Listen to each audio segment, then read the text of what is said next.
It is 10:01. Good morning from the SEC Tournament at Bridgestone Arena. I'm Lucas Panzica. The Titans unveiled the new logo and new uniforms for the next chapter in the franchise's history at an event last night at the Pinnacle in downtown Nashville. The new look, a nod to the Love Ya Blue Oilers with elements of the team's history in Tennessee. The Titans also made some moves on Thursday as free agency continues in the NFL, signing former Eagles tight end Kyle Granson on a one-year deal, bringing back safety Jarek Reed, and signing former Jet safety Tony Adams on a one-year contract. Elsewhere in the NFL, quarterback Kyler Murray inked a one-year deal with the Minnesota Vikings. He joins Minnesota on vet minimum after being released by the Arizona Cardinals. Today at the SEC Tournament, the quarterfinals will get underway.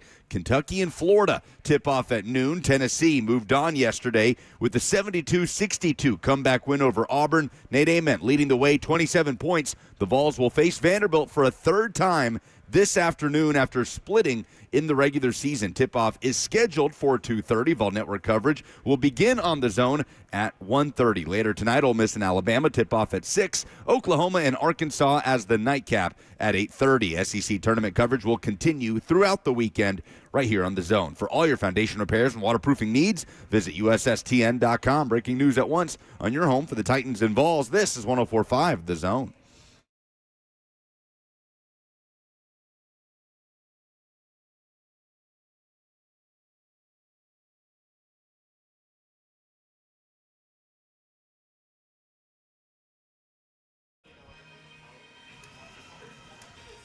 Last day of the show from Bridgestone Arena. We're happy to have you. SEC Tournament getting ready to get back underway here in just a few hours from now. Vols and Vanderbilt will square off for a third time this season in the SEC Tournament with the opportunity to advance to the semifinals. We hope you're having a good start to your Friday. It's a beautiful day outside. A little chilly for you, Lucas, I know. Too cold. I know. Sun's out, though. That doesn't make a difference for you. I knew this would happen. Okay. Knew she would do this. Who's she? Mother Nature. Oh. Every time we get bamboozled, get a little week, maybe 2 weeks here in Nashville, like, oh, we're finally done. We're through. It's springtime. I mean, it's supposed to be a high of 41 on Tuesday, but it's okay. This is a joyous time. We're at the SEC Tournament. Vibes are good, and this place is about to be crawling with Kentucky fans and then Vols and Vandy fans. It's called Dogwood Winter. I know.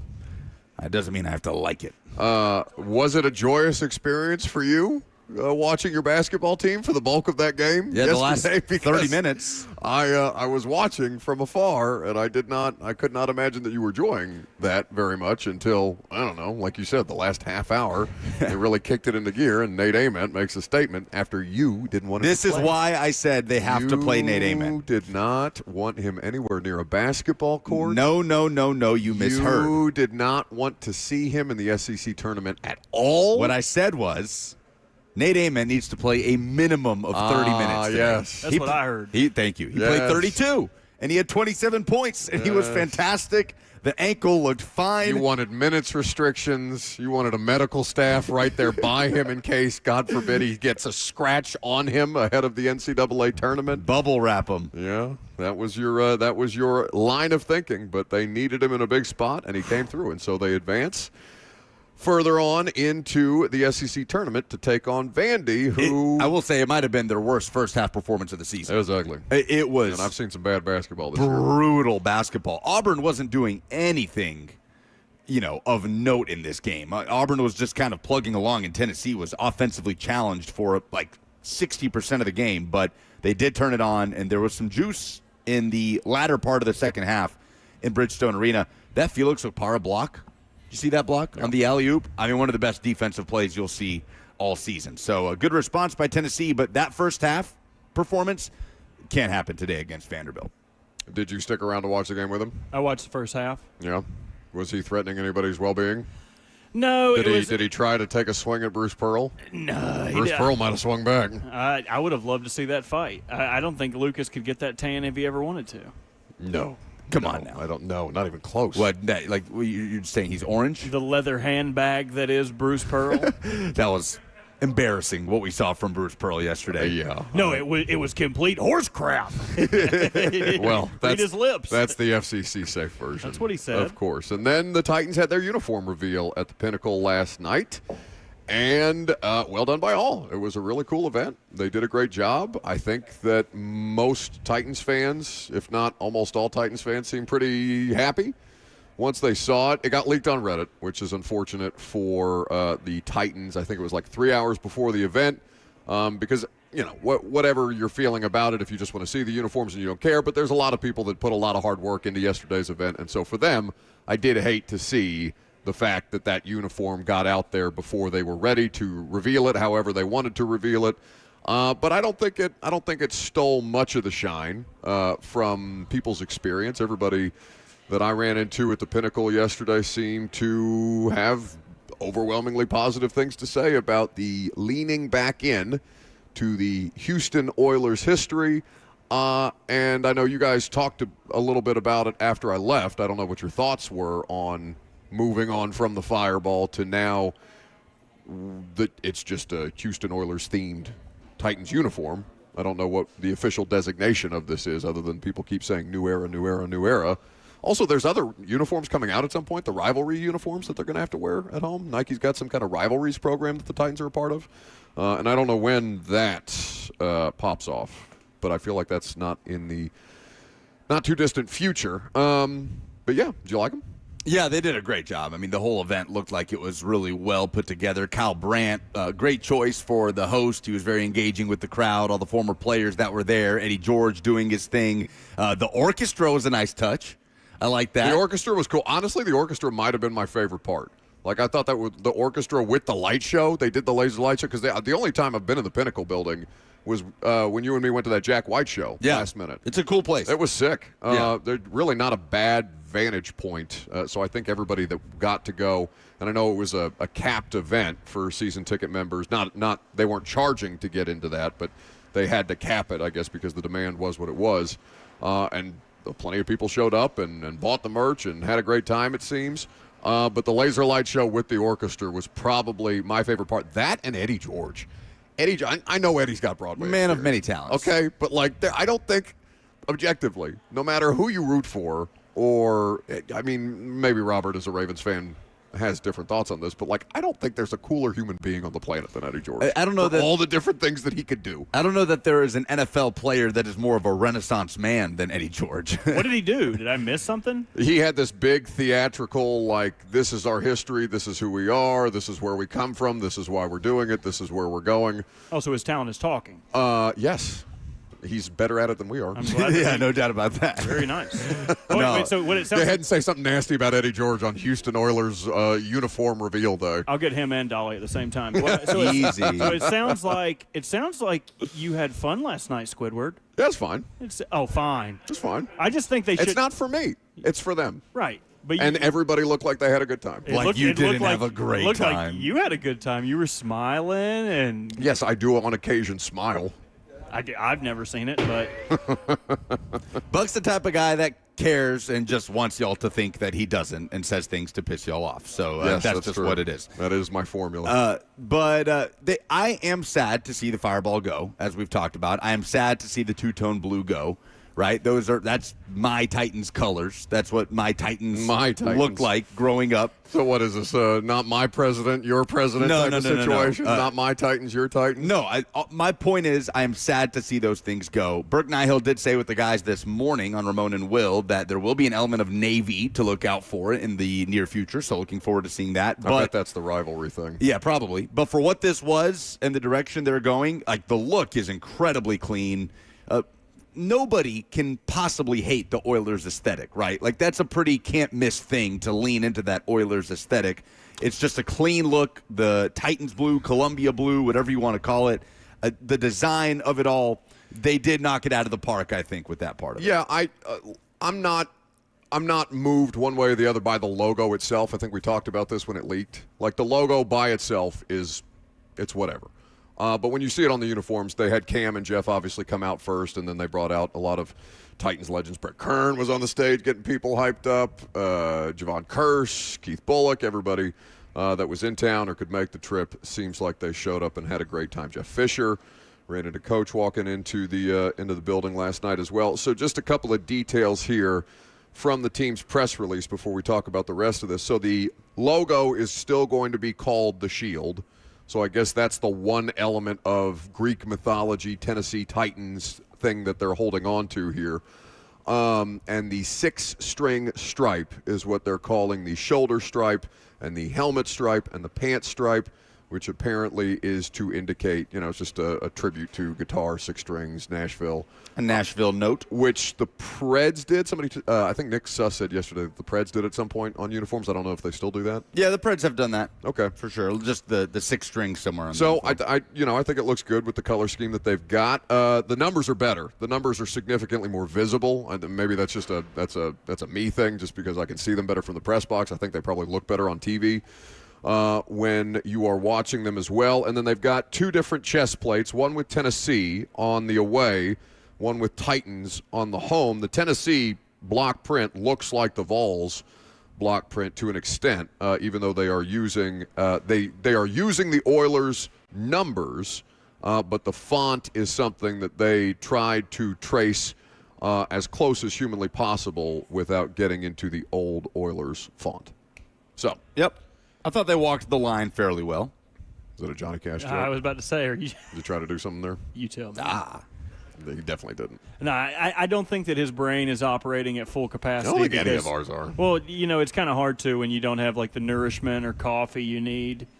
It's kind of hard to get any of that squeezed out of you when you don't really have what you need to do the show. I did assume. Do you want me to order coffee? No, it's. Is that a shot at me? I know. I'm just complaining. I did assume that I would be able to get a cup of coffee downstairs like we have been all week. Oh. Bad assumption by me. You Yes, know- I'm sure that I'm sure for as much as you two get on me about being self-involved, I'm sure the audience cares about your difficulties getting a coffee. No. As We we just do the show at Bridgestone Arena. been here today. all week, promoting the event. But God forbid you go down there and get a cup of coffee. How are because you two going to be the downers today? That's my job. I'm Stay in your lane. starving. I'm starving. Okay, I'll order breakfast. No, it's going to be okay. No, it's not. Oh, Why not? okay. Oh, okay. Oh, okay. You don't want breakfast? I didn't say that. Okay, correct. I didn't say that. Correct. 615-737-1045 is the number if you want to jump in. You are welcome to do so. Facebook, YouTube, Twitter, and Twitch is how you get involved. No need from the peanut section to chime in. Thank you very much. We will be here for the duration of the show today. We will have an abbreviated Blaine and Zach and an abbreviated 3HL around the Vol Network broadcast. No 3HL. No 3HL. Okay, thank you. Ross? God, that just echoed. My his God. voice coming over. I assume that was just supposed to be in my ear, and yet everything that Ross says today is carrying over a speaker in a currently empty Bridgestone Arena. So that haunting tone just stuns some of the employees that are denying Robert Walsh a cup of coffee. That's the closest I've ever come to feeling like Bruce Almighty. So we will do some NFL headlines Yes. next.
Bum, bum, bum, bum, bum, bum, bum, bum.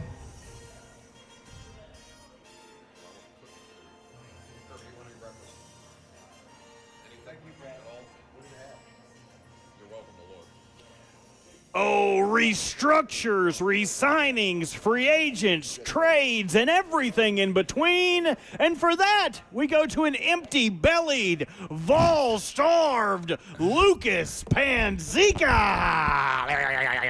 The drama when you two eat. You don't eat. I'm hungry. My God. We do this show at the same time every day. You would think at some point you would be prepared for the fact that we're doing a show in the middle of the lunch hour. My belly is empty. The Minnesota Vikings have agreed to a one-year contract with quarterback Kyler Murray, the thing that everybody expected to happen from the jump, seemingly, when we learned that the Cardinals would be releasing Kyler, has happened. Now, he goes to Minnesota on vet minimum. It's similar to the Tua deal. It's a one-year deal similar to the Russell Wilson deal a couple years ago in Pittsburgh. They don't really have to pay him anything. He's getting a big old chunk of cash from the Arizona Cardinals for releasing him. So Minnesota will pay $1.3 million of Murray's $36.8 million salary for 2026, and he will be the starter. I'm reading the ESPN article that says, in Minnesota, Murray will arguably have the best supporting cast of his NFL career. Do we agree with that? Yes. Justin Jefferson and Jordan Addison immediately. Well, he had Hop. He had Hop, like, still at the peak of his pretty powers. much prime Hop. Yeah. And like, when did that trade happen? That Bill O'Brien sent him, like 18 or it's something? It's a long time ago, definitely pre-COVID. So, yes, prime DeAndre Hopkins is the best Kyler Murray has had. He's had spells of Christian Kirk, right? He's had James Conner at his peak in the backfield. Who else has Kyler Murray had the benefit of having around him in Arizona that could even compare to what he has now? Really not been a ton. Was Larry there? Larry Fitzgerald, I think, had 1 year with Kyler. You know what? No, that doesn't seem right, though. I feel like Larry played a lot longer. Larry hung it up in 2020, man. They had 2 seasons together. Okay, so we had Larry Fitzgerald at the end of his career, who was still, a quality player. Yeah, 800-yard player in That's 2019. You got Trey McBride, He's got Trey McBride, one of the best tight ends in the NFL. They've had things, but he's never had, I think, complementary pieces at the same time, right? Because he didn't have Trey McBride when he had Hop. No, but he had Hop and Christian Kirk. He got Christian Kirk paid. I mean, I'm not going to defend. I'm not going to say Kyler didn't live up to his expectation because of weapons. He had far and enough weapons. He had weapons in Arizona, yeah. But he now But he is in an appreciably better situation in Minnesota. You would agree? Addison and Justin Jefferson? Sure, I'd give you Jefferson, but I mean Addison, I would say is comparable to replacement just about level. Any of the other twos he's dealt with. He grew up a Vikings fan, he says, because though being from Texas, he played for a team called the Vikings in youth football. And Tyler Lockett's a Titans fan for all that matters. He did post a picture of young Kyler Murray in a little Vikings. Oh, really? I thought that was modern day. That was actually good. That was a good one. That was very good. That was good. Little tyke Kyler Murray. I know, since you two are lagging a little bit, I can be more on my game. And he even said that he, quote, cried real tears when Brett Favre threw that interception in the fourth quarter of the 2009 NFC Championship game. He's bringing receipts, Robert. In overtime against the Saints. Question the veracity of his fandom. Wait until he sees the Cardinals highlights from 23. What does it mean for Minnesota's expectations in the NFC North in 2026? Well, I think they are still vying with Detroit for trying to dig out. I mean, Detroit finished in last place in the NFC North last year, correct? If I'm not mistaken. Were they last place? Yeah. Was Minnesota last place? I think they ended up finishing Vikings in last. went 9-8. I think Lions also went 9-8. I think there was a tiebreaker situation. Okay. The Lions finished in last. If I remember correctly, you two can fact check me on that if you want. But, I think they're still vying for third place in the division with Kyler Murray. I'd be curious to see what Kevin O'Connell can do with Kyler that we haven't seen previously done. How much more can he – I mean, is there anything more – well, around the room, do we think that Kyler Murray has anything more to give as an NFL quarterback? Like there is another level of consistent high-level quarterbacking that Kyler Murray has in his career. I hesitate to call him a reclamation project because he's not been bad. Yeah. He's not been consistently good. He's not a reclamation project either. So the question becomes, is there another level to Kyler Murray's game, and is Kevin O'Connell the right coach to get it out of him? Because I don't think it bodes well. He's going to get a long-term deal after this if it goes well. Why wouldn't Minnesota just keep him and be like, sorry, JJ? He's only going to be 29 this season.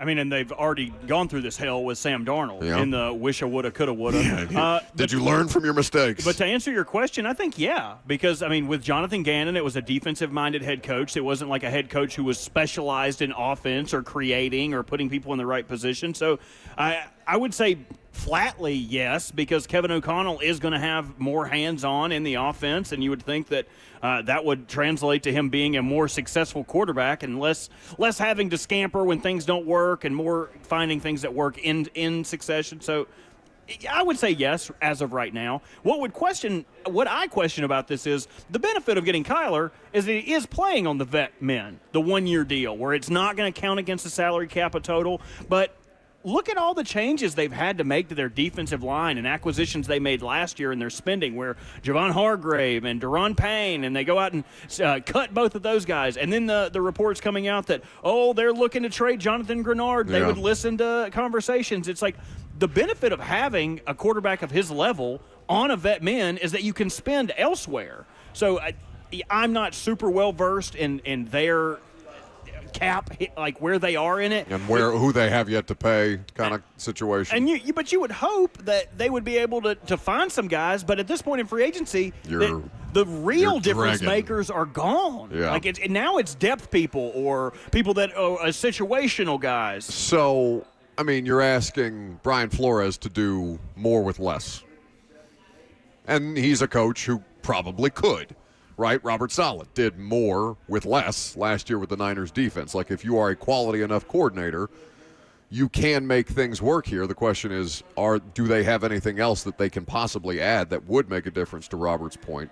It does seem a little late in the process, unless they were going to explore any kind of a trade situation. But even then, the hour is getting a little late, except apparently there is one trade thing that may still have some legs, huh? Yeah, Diana Rossini reported today that A.J. Brown trade discussions are not dead. It feels like the Patriots have been exclusively the team being talked about in a potential trade for A.J. Brown, but Diana writes today, last week I was told the Rams discussed trading for Eagles wide receiver A.J. Brown before dealing for cornerback Trent McDuffie, where they obviously sent a first-round pick to Kansas City. L.A. still has another first.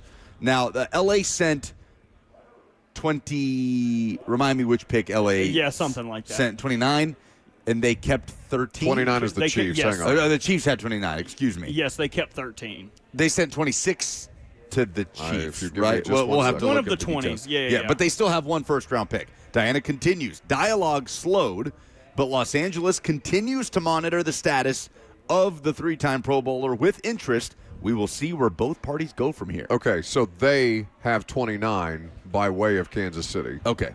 And they retained. No, they have 29 by way of Kansas City. Okay, got it. So who has the number 13 pick? Wait, the Rams do. The Rams sent 29 to Kansas City for Trent McDuffie. Okay, I've got it backwards then. So the Rams have 13, and the Chiefs have 29. Not so easy to function without coffee and food, is it? Well, this isn't updated. The Rams went from having 2 first-round picks and the Chiefs won to the Chiefs having 2 first-round picks and the Rams won. So the Rams still have a first to play with, and if they want to still go full-blown bleep them picks, they could do it to the tune of a trade for A.J. Brown. Yeah, Think about that. No, but that's I don't know. I don't think he's worth it at this point. I understand that he would immediately have a fresh start type of situation, and he might have a better attitude if he got traded to L.A., but he's getting up he's closer to 30. He's not 30 yet, but he's close. He'll be 29 this season. He looked like an appreciably lesser player beyond just the effort stuff last year. I don't think I would be maybe the Rams are in such a win-now mode that they would really push that up to the line, but I would have a hard time trading a first for AJ right now. I don't know, but what about when you're putting him in a room with Devontae Adams and Puka Nacua and Matthew Stafford slinging it around? It makes He's going to get the football. Will he? That's what I'm saying. It feels like an embarrassment of riches. That's not a good thing for AJ. AJ doesn't want Puka to get all these targets. AJ doesn't want Devontae Adams to be the red zone target. He's DeMar DeRozan. He wants to take the volume of shots. But that's why it always made sense for Mike and New England, right? Is that they had the 31st pick. It's the cheapest, or like the second least valuable first to trade for somebody like that. It makes a little more sense in a draft that only has 10 first-round grades where you're apparently going to be picking among second-round grades. They can't have seconds. AJ and Byard, though. That's too much. Oh, that would hurt your heart. It's too much. It's just they might as well have just picked this franchise up and moved it to New England for what they've done. Oh, my God. If they ended up doing it. Have you guys seen this Travis Etienne thing? I was about to say, this just hit the timeline. Have you guys heard how to say his name? No. We have been saying it wrong, No, apparently. for God's sakes. Why not just correct people on the front end? Because he talked about that in the audio, which I just don't sent have time it. to get. Okay, well, I'll stall a little bit. Ross, I just sent it into the group that we have. Travis Etienne speaking with Saints media after signing a new deal in New Orleans. Yes, this is breaking news in the NFL. We have apparently been saying. Do we do the laser light show? Do we do the barking dog sound? It doesn't need all that. On a Super Bowl, on a national championship contending and winning Clemson team for multiple years. What was he drafted? Was he a second? I can't remember. It was a first round. It was a first round pick, wasn't it? Yeah, he was doubled with the same year they took Lawrence. Yeah, with his former teammate on the Jacksonville Jaguars for 4 seasons, and finally, after being drafted in 2021 and reaching his second contract in the NFL, Travis Etienne says this is how you say his name. So growing up, it's Travis Achane, so it'd be like Achane, and that's how you always say Travis Achane. But when I went to college, I kept telling them my name like every day, and like after like 4 weeks, they just couldn't get it. So I'm like, man, it's Etienne. Like, how you see it is how you say it. So that's how that became, and it kind of took off because it was easy for the pronouncers to say it. I didn't have to just tell them. I didn't have to correct them every day to say my name, and just when I kind of just started learning more about my last name and how it came about and things like that, it just kind of stuck and made sense. But I'm very much open to being Travis Achane again, just being myself. I don't have to correct people here on how to say my name each and every day, and I kind of love that, and that's just get back to me. So Achane and Achan or whatever. I feel it's crazy. I feel like it's going to make me mess up Devon. Achane. He is also Achan. He is also Achan. I was going to say I still don't totally know the proper way to say his name because I thought it was Achane the entire time he was at A&M, and then it went from that to Achan. They are both Achan. Okay. Well, he is back in Louisiana, his home state. So that does make sense why he would feel comfortable saying, okay, I know you guys will get it right around here in Louisiana. Well, I just feel bad for down him. in the bayou. We get him some gator gumbo for Achan. Hey, if he had played for Ed Orgeron, this would have never Would have happened. nailed it. Yeah. There ain't no way. He would have still been like. I mean, think about that though. He would have been a national champion either way. Like I mean, I guess you were the only one that would have a name that would be difficult for another situation to pronounce. But I think that would be. I mean, how would you go through life having to explain that is a situation that you just have to eat? It's Ann says I still say Tyrod Taylor wrong. It's Tyrod, right? Not Tyrod. Tyrod. Yeah, Tyrod. And he revealed that on Hard Knocks, didn't he? Right. So who all joins this list? I mean, you could make an There's a ton all-star NFL, Garantano, like an all-pro list of maybe not all-pro for Garantano, but he was in the league for a minute. He was in the league. You could make a full roster of guys that are like, no. This is actually how you say it, right? Bijan, Achane. No, don't even put Bijan in it because he went back to being like, oh yeah. You can say it's Bijan. It is Bijan. It's not Bijan. It's not Bijan. It's no longer Bijan. Oh my goodness! Did you guys see he got caught in a? He was wearing like a band's T-shirt. I think it was Nirvana, and they're like, "Oh, big Nirvana fan," and he was like, "Oh yeah." They're like, "Name a song." He was like, "Oh no, I totally just lied. I misunderstood the question." No way. I misunderstood the question. Yes, it's like dude, you knew you didn't know a Nirvana song. Oh my goodness! No, but see, I would wear a band T-shirt and tell you, yeah, I don't know. Oh yeah, I love him. It's like no, like that. I don't know. That's what I'm saying. But he was like, no, I love him. Yeah. Name one song. Oh no, I totally missed. Remember Shaq Leonard? Just like the shirt. So what is? It was Darius Leonard, but he was like, "No, I'm going Shaquille. to." Oh, I mean, the Ravens had a plethora of them. It was Jason Alway to Odafe Alway, and then Justin Matabike. Oh, that's right. We have been fighting. Thank you to Ann for pointing this out in the FNM Bank chat, where you can live stream the show on Facebook, YouTube, Twitter, and Twitch. We had to fight the battle here for years. It's Mariota, not Mariota. Yeah, but I feel like Marcus always said that, but people just still said it wrong. Bibbidi boppity, Kels. It's not Kelsey. It's Kels. It was but they're supposed like, to be "Yeah, Kels." Isn't just there call some me." kind of weird just let it thing happen. with Mike Golick, Sr. and Jr.? Like, isn't it like Golich? Oh, it's Golick. No, I don't think that's right. Golich sounds Golich is more like correct, the wherever they're from. I'm not sure. Yeah, probably Eastern Europe. Closer to the Action dialect. Because he wears jeans. That's the biggest reason I don't trust you. I is can't because of believe that you bit. would trust It's me crazy. that he wears jeans under It's crazy. his. He's a never nude. You need to tell Maddie in promotions on our promo team here that you did that. Boise State grad, Maddie, what you did to Buck about Ashton Genty. He's a never nude as far as I'm concerned. Tennessee had this with Garantano, Santiago Vescovi, and then after like 3 years, he's like, actually, it's Vescovi. Yeah. So I'm going to do that. Actually, my name is Robert. Robert. You guys can call me Bear. Roboito. Beer. Remember the water boy? I remember. His dad, Roboito. I remember. So what do we do here? Do we call him Etienne or Achan? We're going to call him what his mama call him. His mama call him H-An. I'm going to call him H-An. Yeah, that's fine. Yeah, I mean, if the guy says that's how his name's pronounced, I'm not hot about what am I going to do? Tell him no? I don't want anybody to think that we're hot about it. I just think it's funny that I feel like you really should be able to go to like your SID or whoever's in charge of that and be like, hey, like in the pronunciation guide, this is how you say it. Like I hate that guys have to get paid before they feel like they can go to somebody and say, hey, like everyone has been saying my name wrong for 12 years now. Can we? My name is actually Please. H-An. But it's to Lucas's point though, like Mariota would just very gently, because I mean, I don't know if you've ever seen him speak or anything like that, but he's very gentle, very soft-spoken, very polite individual, and he'd be like, no, it's actually Mariota, and then immediately on the broadcast, Chris Collinsworth, Mariota. Yeah, that came out of nowhere. I don't even remember Chris, that. are you good? It was this past season. He's just in for Jaden Daniels in a game, and Collinsworth keeps calling him Mariota. I was like, what is going on?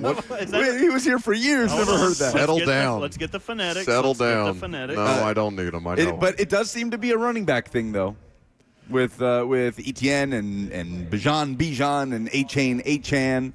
Kamara. Yeah. That I think that's another one too that people just kept ignoring. Yeah, I mean, wrong. that's like Mariota, Mariota. Yeah. The phonetics.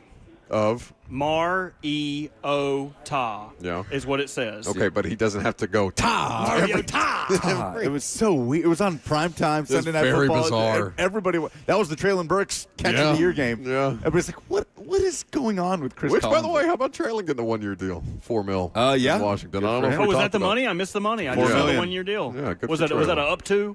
It don't matter. I'm sure it's an up You to. could kill a whole lot of a hog with $4 million. I'm sure it's up to if you're in a situation like Traylon is. But again, it's another opportunity for somebody who's trying to continue to keep their NFL career alive. What else you got in the headlines? Yes, Lucas Penzika. Not such a positive one. The state Oh, Jesus. of yes, Vibe change real quick. The Miami-Dade state attorney has brought 4 charges against the Atlanta Falcons edge rusher, former Tennessee edge rusher James Pierce Jr. This happened on Thursday in relation to, of course, the February incident involving WNBA star Rakea Jackson, his significant other, going back to their time together at Tennessee. Pierce has been charged with aggravated battery with a deadly weapon, fleeing and eluding police, and resisting an officer with violence to his or her person. And a 4th arrest charge of felony aggravated stalking was changed to a misdemeanor. So 3 felonies, 1 misdemeanor charge. An arrest charge of aggravated battery of a law enforcement officer was dropped, but Pierce still facing a lot here, as he was, for those who forgot, following the car of his ex-girlfriend, Rakea Jackson. He flew to Miami to go see her, repeatedly used his vehicle to collide with hers as she was attempting to drive to the police station. He was confronted by a police officer. He allegedly fled in his vehicle, took police on a chase before crashing at an intersection, fled on foot before being subdued by officers, and then allegedly resisting arrest. He was arrested, spent the night in a county correctional center, paid a $20,500 bond before being released. And these are the charges that are being levied against him after a really nice rookie year in Atlanta and a Very pretty ugly. messy situation that quickly followed. Very ugly situation. Yeah, Rakea Jackson saying she feared for her life. Yes. In that circumstance with James Pierce. So Yeah, not an easy story to talk about, obviously, but working through the legal process right now. We have SEC Stat of the Day coming up next. We are at the SEC Tournament. Tennessee and Vanderbilt do square off later this afternoon. We will have the Vol Network coverage on the air here from Bridgestone Arena with Mike Keith and the rest of the Vol Network crew. So Lucas will get us that Stat of the Day coming up next.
Oh, Ross asleep at the wheel.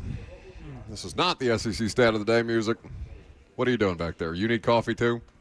Nobody got any coffee this morning? Everybody forgot how to do their jobs? If you need me, call me. No, it's a good song. That's fine. You are, it's just no matter how far. Not the music that we use there every Friday. There you go, Lucas. At Hit 10:45. Thank you. Don't worry, baby. That's what Nate Ament said to Vols fans yesterday. That's exactly what he said to Vols fans yesterday. Now, this 20-0 run that Tennessee went on to surge past Auburn in the second half was completely sparked by 8 straight points by Nate Ament. He went on an individual 8-0 run before other Tennessee players, Jacoby Gillespie and Felix Okpara on the defensive end, Jalen Carey cleaning up offensive boards, started to chip in. But you knew as soon as Tennessee went up 8 or 9 and Stephen Pearl got teed up, this thing was over. As the Vols win 72-62, and Ament with a signature performance, 27 points, 7 of 15 from the floor, 4 of 6 from 3, 8 rebounds, 4 assists, 3 blocks for the freshman, and that is the type of performance that can give a fan base hope for a deep run in March. If you can get that kind of Nate Ament, that kind of lottery pick performance, stacked game over game, it just took a while for it to get going, but that felt as Dalton Connect as Ament has been all year, right? Like in terms of just straight up taking over a game. He's had 28-point performances, and he's chipped in some big moments, the game-winning shot against Vanderbilt at Memorial Gym. But in terms of just dragging your team out from the depths, that's what Nate Ament did yesterday to the tune of a 10-point win over Auburn to move on to the quarterfinals. And sometimes that's just what you need. Like you're not going to get perfect performances, especially when you're playing in neutral court. I mean, I understand that Bridgestone Arena is not a neutral court atmosphere for Tennessee or Vandy, but like when they get into the tournament, when you need those moments, you need your star players to come through, and he absolutely did yesterday. Can we touch quickly on Stephen Pearl and Bruce Pearl? Steve.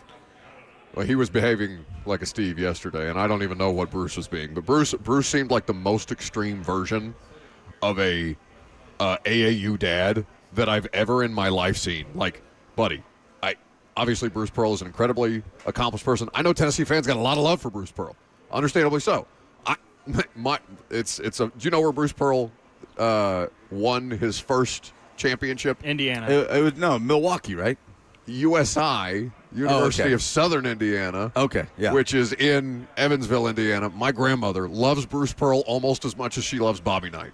Like, it's one of those things. Like, Bruce Pearl is a very well-regarded figure in college hoops across the spectrum. Until recently, when he's just behaving like a petulant parent and, grandstanding in his appearances on CBS against programs like Miami of Ohio, who unfortunately lost in their conference tournament, which opens up a whole new can of worms. Indiana is still technically alive on the bubble, which makes me sick. The Auburn versus Miami of Ohio first 4 matchup feels inevitable. But anyway, the Pearl family experience has been, I don't know. I've been left very disappointed in the behavior of both of them. Stephen Pearl just seems, I don't know. I didn't even know how to describe it other than Nepo baby. I think Broadway could be to blame. Did you guys see the video of him? I believe he was at Legends. He was like, man, how things changed, but what my pregame would have been like to what it is now. Ha, ha, ha. Like laughing before the game today. About Bruce. Bruce, yes. So he was down on Broadway, getting a little liquored up. Then he came in here, didn't like what he saw, thought it was poor officiating. Red-faced and screaming. Thought he'd let a little hollering out, It's all just so cringy, man. Like the whole thing, the handing it down to your son and going on television, like, oh, nepotism, it is nepotism. I got him the job. And no, he didn't say that. He straight up called it nepotism. And we all know it is, Bruce, but for you to come out and just say it like that is kind of crazy. And then he was sitting just a few feet behind Stephen Pearl yesterday and yelling how this is BS and yelling at the referees. And if I'm Stephen Pearl in that situation, I'm like, Dad, please. It would be like if one of our moms or dads was here on the show, like defending us, in an argument or something. Can you on the imagine? air. Nah, it'd be kind of cool. If I was coaching a basketball team and I looked in the stands and my dad, who doesn't care, a totally different situation, that doesn't care about sports at all, was like, that's horse crap. Yeah. I would be like, yeah, let's fight this guy, Dad. Come down here. Let's beat him up 2-on-1. I mean, I'm sure some people thought about it. The whole thing, Bruce Pearl got to Auburn and became like one of the cringiest figures in college basketball, and it has gone right down to Stephen. I just think if you and I were talking about this before the show started, I just think if you take Bruce Pearl and all the Bruce Pearl antics off the bench and you just let him exist in normal society, then yeah, a lot of the behavior that comes with Bruce Pearl is going to make you be like, I don't know about that. When he's a basketball coach, it's okay because, you understand he's in the heat of the moment. And I'm not trying to take anything away from a father supporting his son because that's what it is at the end of the day. But you do have to be aware that you are a very public figure as the former head coach of that particular basketball team who's already said publicly, yeah, it's nepotism, but what are you guys going to do about it?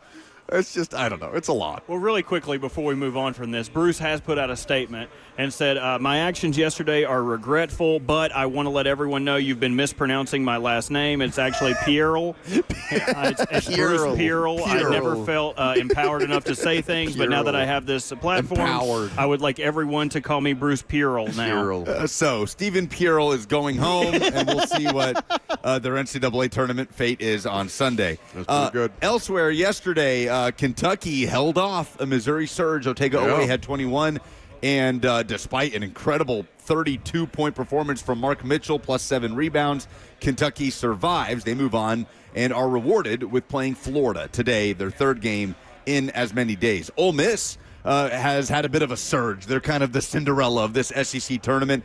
A 76-72 upset win over Georgia. Malik Diaz, 17 points. He's had a really nice SEC tournament. It was cool to see him and Slay loving up on each other on the set the other day. Slay has mentored Malik Diaz for a long time. Local guy. Ensworth stops at Belmont and Vanderbilt before landing at Ole Miss. So they survive another day. Oklahoma with a statement blowout win over Texas A&M, 83-63. So high stakes for some of these teams, man. Auburn needed that yesterday. They didn't get it. Oklahoma probably needed that win over A&M. They were able to get it. Obviously, Ole Miss would have to go on this crazy run and win the SEC championship, which feels unlikely. Ole Miss 11.5-point underdogs today. 6 p.m. the tip-off against Alabama. The nightcap tonight will be Oklahoma-Arkansas. Arkansas 7.5-point favorites. We'll see what Darius Acuff's status is. I have not seen any updates. He missed the regular season finale against Missouri, so we'll see what that looks like today. Can you tell me the last time Tennessee played Vanderbilt in the SEC tournament? I don't think it's happened recently. I'm racking my brain. When is the last time? 2016. Okay. I was a sophomore in college. I can't remember if it was a Wednesday or a Thursday. I want to say it was year one of the Rick Barnes era, but it was one of those early SEC tournament games. Neither team was good. Crazy game. They had to review it for the time. Armani Moore off the glass. Would Stallings have still been the Vandy coach? Stallings was the coach. Rick Barnes early in his tenure. Armani Moore helped Tennessee to a narrow 67-65 win. So it has been exactly a decade since the Vols played Vanderbilt, and a totally different circumstance here. They're both in the top 25. They're both assuredly in the NCAA tournament. What do you think the spread is? Vandy favored by, I will say, 3.5. Tennessee minus 1.5. Oh, 2:30 to tip off. Split the regular season series. Interesting. Home team lost both regular season games, so we'll see what the environment looks like, man. The Kentucky fans are already streaming in. They've got the first game at noon. Would you favor Vandy or Tennessee in this game? Like if you understanding that we're not sharps or anything like that. Yeah. We're not odds makers. I'd call that seems off to me. I'd call it a pick-em, man. I mean, I think you could reasonably say if Tennessee has Nate Ament, they probably win that game in Knoxville. It got really close at the end. Vanderbilt kind of, tried to give up that 17-point lead. The Vols were without their best player. And look, Vandy's been banged up at points throughout the course of the year as well. Both of those games were competitive in the regular season. I don't know. We'll see. Also, how much blue sticks around will be interesting because that's always a factor here when Kentucky has the first game. And that ends today, right? They are 11.5-point dogs against Florida. Florida's coming for their stuff today. Those are the first Vandy fans I've seen all week. That's right. Here they are. Here they are. I like the overalls look. No, that's not a good look. No, I like a good overall. Yeah, I can never hate on a man that goes overalls. No. I'm not against the overalls. And nothing else that you would chafe terribly. No. My body's built up. I got calluses. No, you got sweat is what you've got.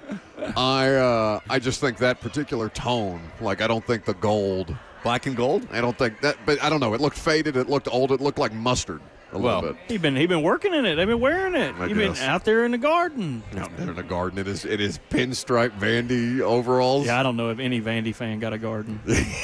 They've got a gardener. All the action tips off in an hour with Kentucky and Florida. All right, very good. Those are the SEC stats of the day. Houston wants their uniforms back, but that's too bad. We'll talk about it next.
11:01. Good morning from the SEC Tournament at Bridgestone Arena. I'm Lucas Panzica. After a big day for the Titans unveiling the new logo and new uniforms, the team also made some moves on Thursday as free agency continues, signing former Eagles tight end Kyle Granson on a one-year deal, bringing back safety Jarek Reed, and signing former Jets safety Tony Adams on a one-year deal. Elsewhere in the NFL, quarterback Kyler Murray inked a one-year contract with the Minnesota Vikings for vet minimum after being released by the Arizona Cardinals.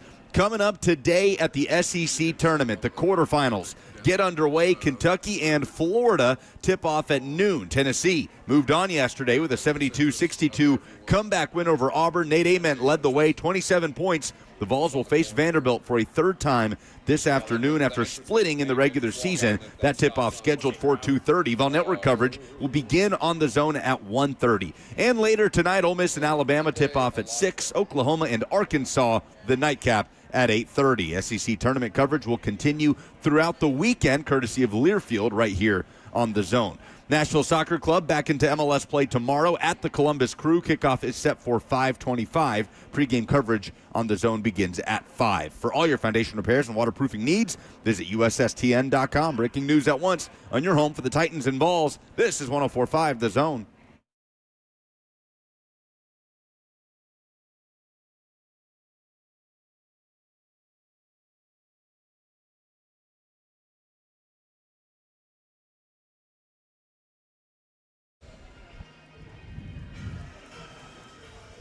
Welcome back to the show. We're at Bridgestone Arena for another day of the SEC Tournament, day 3.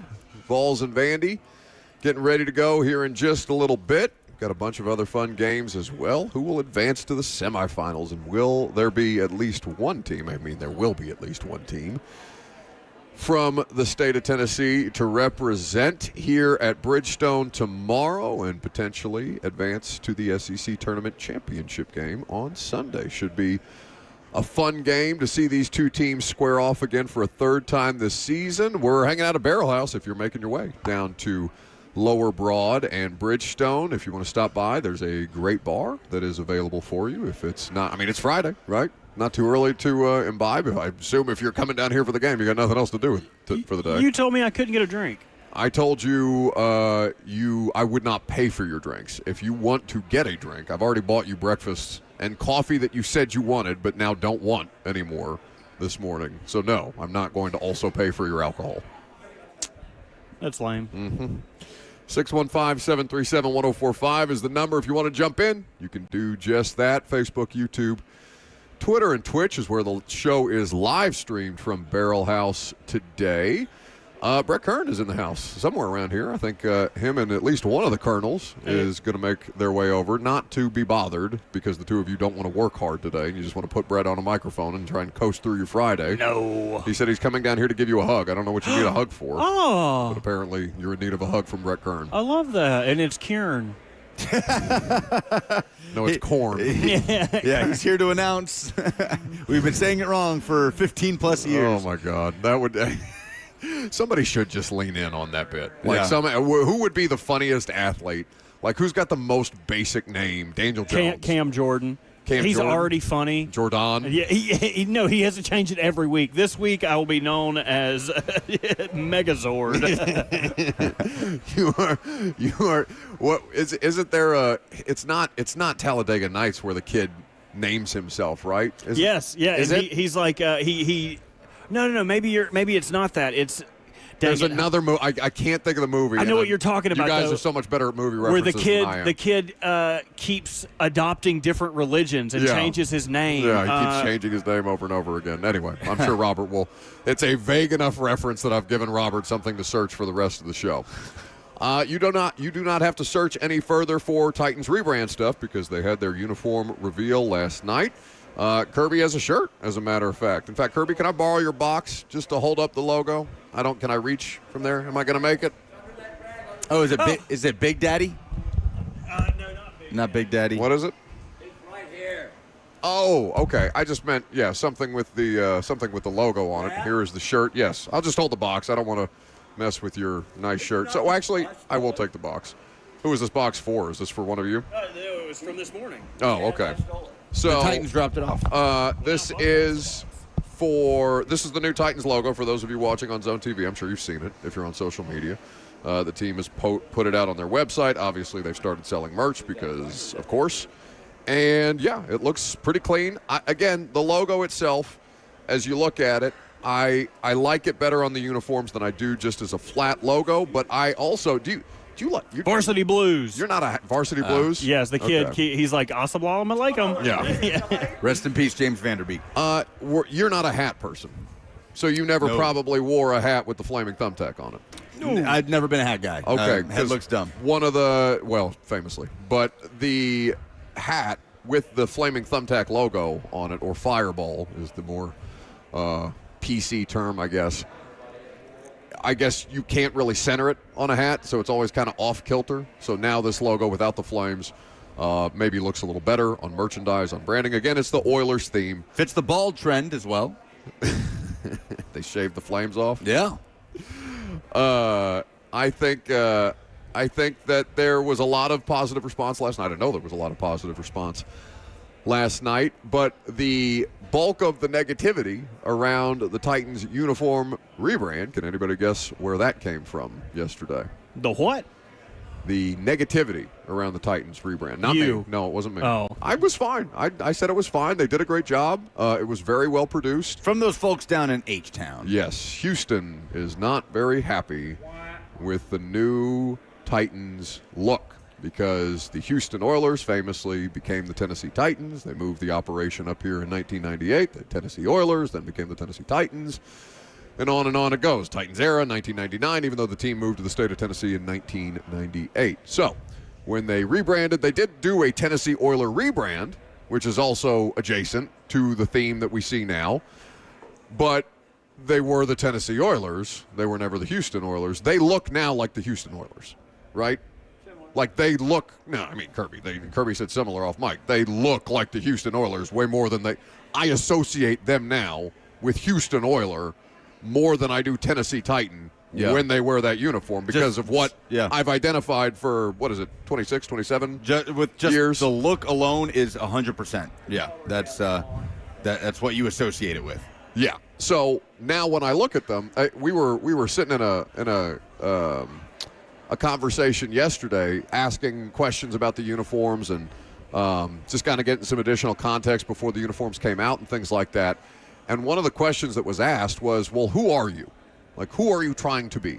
Because you look like you're trying to be the Oilers, but you're saying this uniform is very much in keeping with the themes of Tennessee, right? They got the TriStar, the thing that they put on the billboard, and everybody was trying to guess, where is that on the uniform? Where's the TriStar? It's like a little rib tat looking thing under the sleeve. Yep. So they've it's not hidden, but it's not as prevalent. There's also one on the back tag of the uniform that still does retain two-tone blue, even though the two-tone is, mitigated significantly. I also didn't know they had this. They told us this yesterday. They had 6 different colors in their old uniforms. I had no idea they had 2 different shades of gray. So they've tried to condense it down and make it a little cleaner, and it is cleaner, right? There's nobody. I cannot find a single person that has anything negative to say about the Houston Oilers look, but it is their right to look like the Houston Oilers because they are the Houston Oilers, except they're not. They're the Tennessee Titans. So I get why Houston fans, I don't think it's a good argument. I think it's just bitching about something to bitch, but it's something that is one of the most tired conversations that we have anytime the Titans wear the throwbacks or play in Houston. I mean, it keeps in the theme of a rivalry within the division, and you like for there to be a little bit of that tension, and I'm sure that theme will pop up again when the Texans play here or when the Titans play in Houston. I did think it was funny that one of the lines that was given to us was that the Houston Texans franchise factored into our decision-making. None. And I'll take them at their word, but I find it very difficult to believe that for all the different things that they tell us about how much this means to Amy every time they play, against Houston and how badly they want to beat Houston for the sake of that rivalry and retaining their right to be the Houston Oilers, Tennessee Titans, Tennessee Oilers, all these different things. I got to imagine it has something to do with the fact that they want to say, hey, this is ours, not yours. We're going to wear it every day now. I'm with you. I'm just like over the discussion. I am baffled by It's just a tired it discussion. still being a discussion. Every time they see it, though, it's going to happen. Like, this is not a thing that is that hard to wrap your head around. It's something that has happened multiple times in NFL history. Yeah. Franchises changing cities. The unique thing about this is that the franchise completely changed brand. It changed name. It changed mascot. All of these things. When they got to Tennessee, and it was a local push that people said, no, we're not the Oilers. We want something that's Tennessee. It was a push from the NFL that said, well, if you're going to leave Houston, you should probably change it, be something that is more just connective to where you are.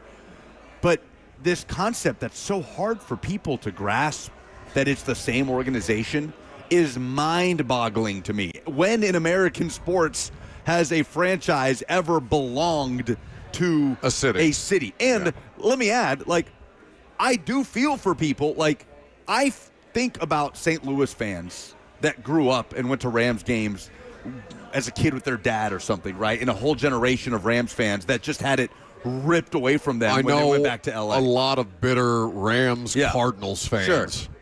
When Kroenke picked the team up and moved it to LA. I have sympathy for that. Like, as a sports fan, I absolutely have sympathy for that. I have sympathy for people that grew up Oiler fans going to those games in the Love You Blue era, and then suddenly they're just gone.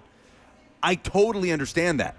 But to also not understand the concept of an American sports, a franchise being an organization that can move cities, is so insane to me, and I'm just so tired of talking about it. It just doesn't make sense. Yeah, no, I agree. It's a very boring and tired conversation. And it's like, it's not that hard. You just got to swat them away like flies. Okay, Yeah. they're gonna whine and complain on social media. You just you send them a picture of Chimere DK pointing to the word Tennessee on a Houston Oilers themed Tennessee Titans jersey, and you tell them to move on with their day. It's just not that hard. It's like, you guys not get this? This is kind of how this. Does any other fan base do this? Is there any other fan base in an NFL city where there used to be an NFL team that says, no, they're ours, they belong to us? I don't know. I guess St. Louis fans maybe still feel that way, but the Rams were in L.A. before they were in St. Louis anyway. I just saw former Texas head coach Rodney Terry walking through the concourse. There you go. Wonder what he's up to. We will dive into some AFC South storylines this offseason because the Titans have done a lot of work, but they're not the only team. We'll do that coming up next.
Well, our food arrived, so Lucas and Robert immediately ran away from the table. Welcome back to the show, fueled by Hattie B's Hot Chicken. No, you're not done yet. Come back here. 615-737-1045 is the number if you want to jump in. You can do exactly that. We're at Bridgestone Arena, SEC tournament. Doors are open. Kentucky fans are trickling in. It's not really much of a trickle. I've seen way more Kentucky fans than I have any other fan base here, though, of course, Tennessee and Vandy do play later today. Good for the city of Nashville to have Wildcat fans continuing to advance in the SEC tournament, but they do play Florida, which is going to be as tough a test as any team will face today. Florida, the defending national champions. Florida, who is the best team in the SEC this year, arguably one of the best teams in the country. You could probably go back and forth between Duke, Michigan, and Florida, depending on your preference. Road ends today, folks. Last one. You're just gonna try and heckle Kentucky fans. Back to Hazard County. Bryce Kern is not going to defend you. Not going to defend you. The Kerns are here. Yeah. Oh, look at Brett and his new logo merch. Nice. Yes. We're on the air. You can come around here so I can say them on hi. a headset. Well, no, we don't want to put them to work. No, put them to work. They just came here to say hi. They came here to be up, Bryce? social. No, see, this is what happens when you show up. They immediately try and rope you into things. Hey, buddy. What's up? Did you have fun last night? It was fun. Yeah. It's a good time. It looked like a good deal. It was a lot of smoke and fog. Yeah. You have to clear your lungs before you got out there, got on the mic? Cleared the lungs a little bit. But, yeah, it was great just to see the new logo. It's got a little bit of the Oilers to it, which is great because that's a part of this franchise's history. To keep that around, and then obviously you still got the TriStar and the baby blue kind of as the background, and if you kind of dig into the research of the actual the Tennessee flag and the logo and all that stuff, I think it represents Tennessee. I think it represents the Oilers and how the organization started. So when I first got here in 2009, I was wondering what the logo would look like without the flame. And so here it is. So I think it's pretty cool, and the uniforms are awesome. And to see even on the shoulder pads, like if you notice the guitar strings and on the pants too. So a little bit of Music City to it too. So it's pretty darn cool. What would your message be to Houston fans I don't know, that are messaging they're fans very this week? They're very petty. I mean, maybe give the Adams family a stadium back in the day. I don't know. I mean, it's, yeah, I know, right? It's the team left. I mean, what do you say to people in St. Louis or other cities that have lost? Seattle lost the Supersonics to Oklahoma City. I mean, it happens. It happens in sports. It happens in baseball. The Montreal lost the baseball team. Quebec Nordiques, they left. Hartford lost the team. I mean, it's just a part of sports if you go through it. So, obviously, I just love how they kept a little bit of that Houston feel to it because I think that's important. They put you out there with Kyle Brandt, Yeah. who had good energy. Yeah, he was bringing it. With Mariani, who I've Yes. never seen have a down moment in his entire existence. Who was McCourty out there with you guys too? He Who else? went out after. It was Delaney and Javon Kirsch, the freak. Okay, We were chucking those footballs, those little Nerf signed footballs. Yeah. I was letting them rip yesterday. Well, because you all came out like when Cam and Jeff came out, and then everybody got on the stage. There was current players. And Everybody had swag and was just. I mean, Bullock looked like he was aiming. Like Bullock looked like he was trying to. Well, a lot of the guys were just kind of tossing them in the stands, and there were some kids there. But then, through the smoke, you could see some of the kids that were in the upper deck, and I'm like, I'm gonna let these things fly. So. Is it weird for you at all to see that and think Titans, because it's not, right? It's Oilers, even understanding that is their history, that's where they come from, that's how you guys became the Tennessee Titans, because you played the bulk of your career as a Tennessee Titan in a uniform that looks significantly different than this. Yeah, because did you ever get to wear the Oilers throwbacks? I did. You did. Preseason game? And I love them too. I mean, you talk about like a top 5 throwback. You got Broncos. I think the Eagles throwback, in the 80s, and I love the Oilers logo. So, but was it that Hall of Fame game that you got to wear it? No, we wore it. I actually got the double dip that year. So I started in Denver. We wore the nastiest. They were like yellow and brown socks that Ugh. were like striped. They were terrible.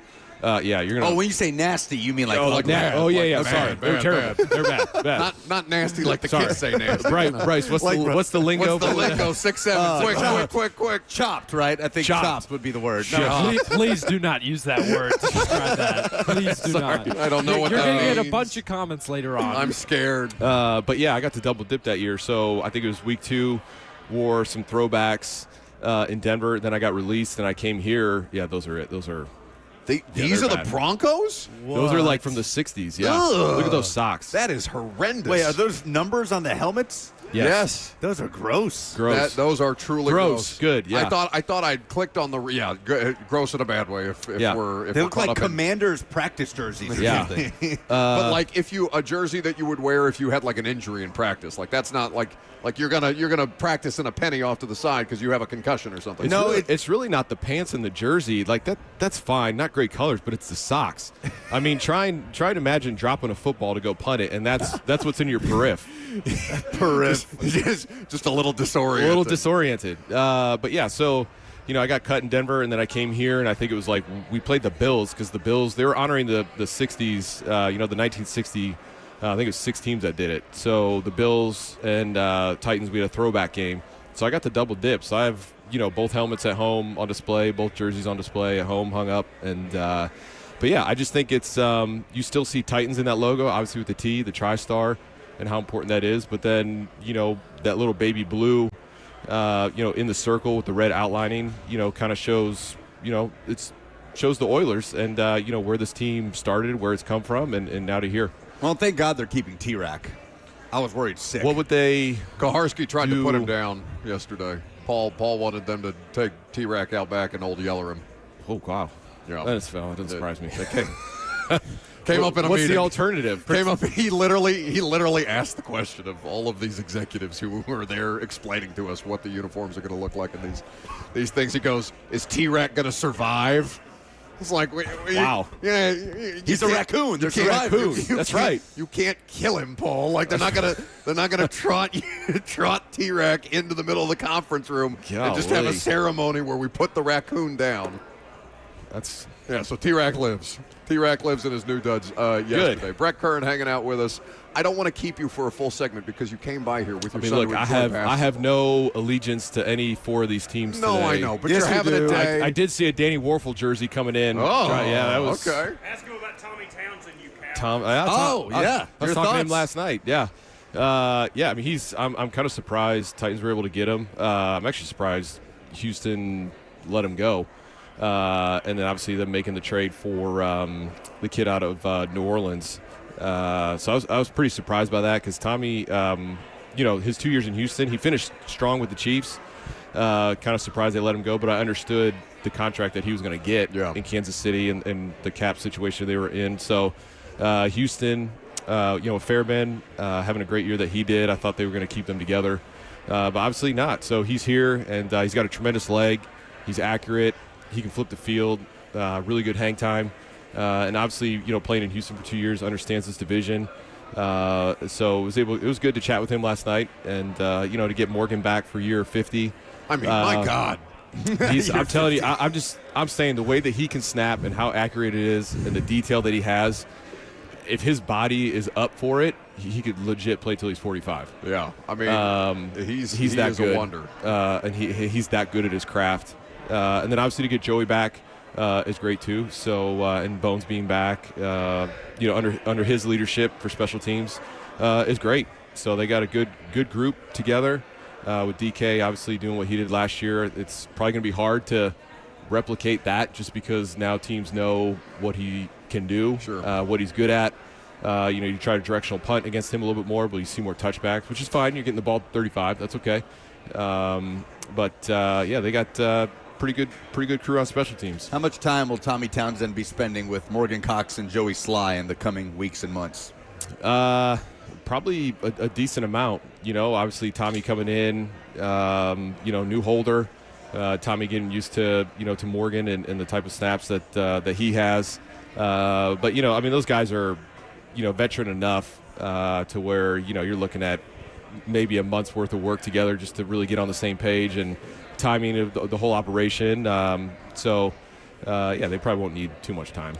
Brett Kern, kind enough to stop by. Titans legend Brett Kern rocking his new Titans. So they haven't given us like what to call this. It's the logo. The logo. Because the last one was the fireball. I thought you said it was the shield. So the shield. Well, the logo is a shield. Yes, that is the primary logo is the shield. So we're just calling it the shield? Sure. Okay. He's rocking his new shield Titans rebrand logo, Oilers themed, Tennessee Titans, the whole thing. It does. I love the look of it on the helmet and the jersey. Yeah. Obviously, being on a sweatshirt like this and how small it is, it's like, it's almost like you kind of want the flame back. It's weird. It doesn't take it up. It doesn't take up a lot. Feels a little naked. Feels a little naked. Yeah. Like, I mean, last night I was on stage. Kyle was asking me about the jersey. I was like, yeah, you see them. Like, this is, I could barely see it. This is small, so nobody else is going to see it. It's what I imagine it feels like to totally shave your head, and you want to reach up and run your fingers through your hair. And it's just not there. In order to to be on the coaching staff for the Titans, you have to have your head shaved. Yes, so, absolutely. Which is why Morgan's back, right? Getting closer and closer every year. Poor Tommy Townsend. I don't know what he's going to do. He's got the long flowing locks. He's going to fight them off tooth and nail. That's right. I told you about getting fined. You want to tell that story? $2,000 for giving a rookie a haircut. I couldn't. Yeah. What year was that? I think it was.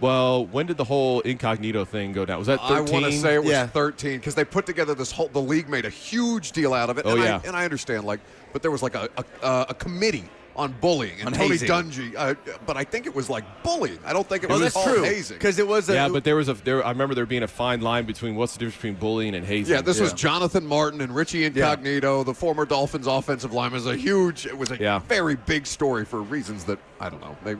Maybe because Richie Incognito used some language that he definitely should not have in a lot of different situations, probably on a regular basis. But anyway, so you and who? Bo Brinkley. Bo.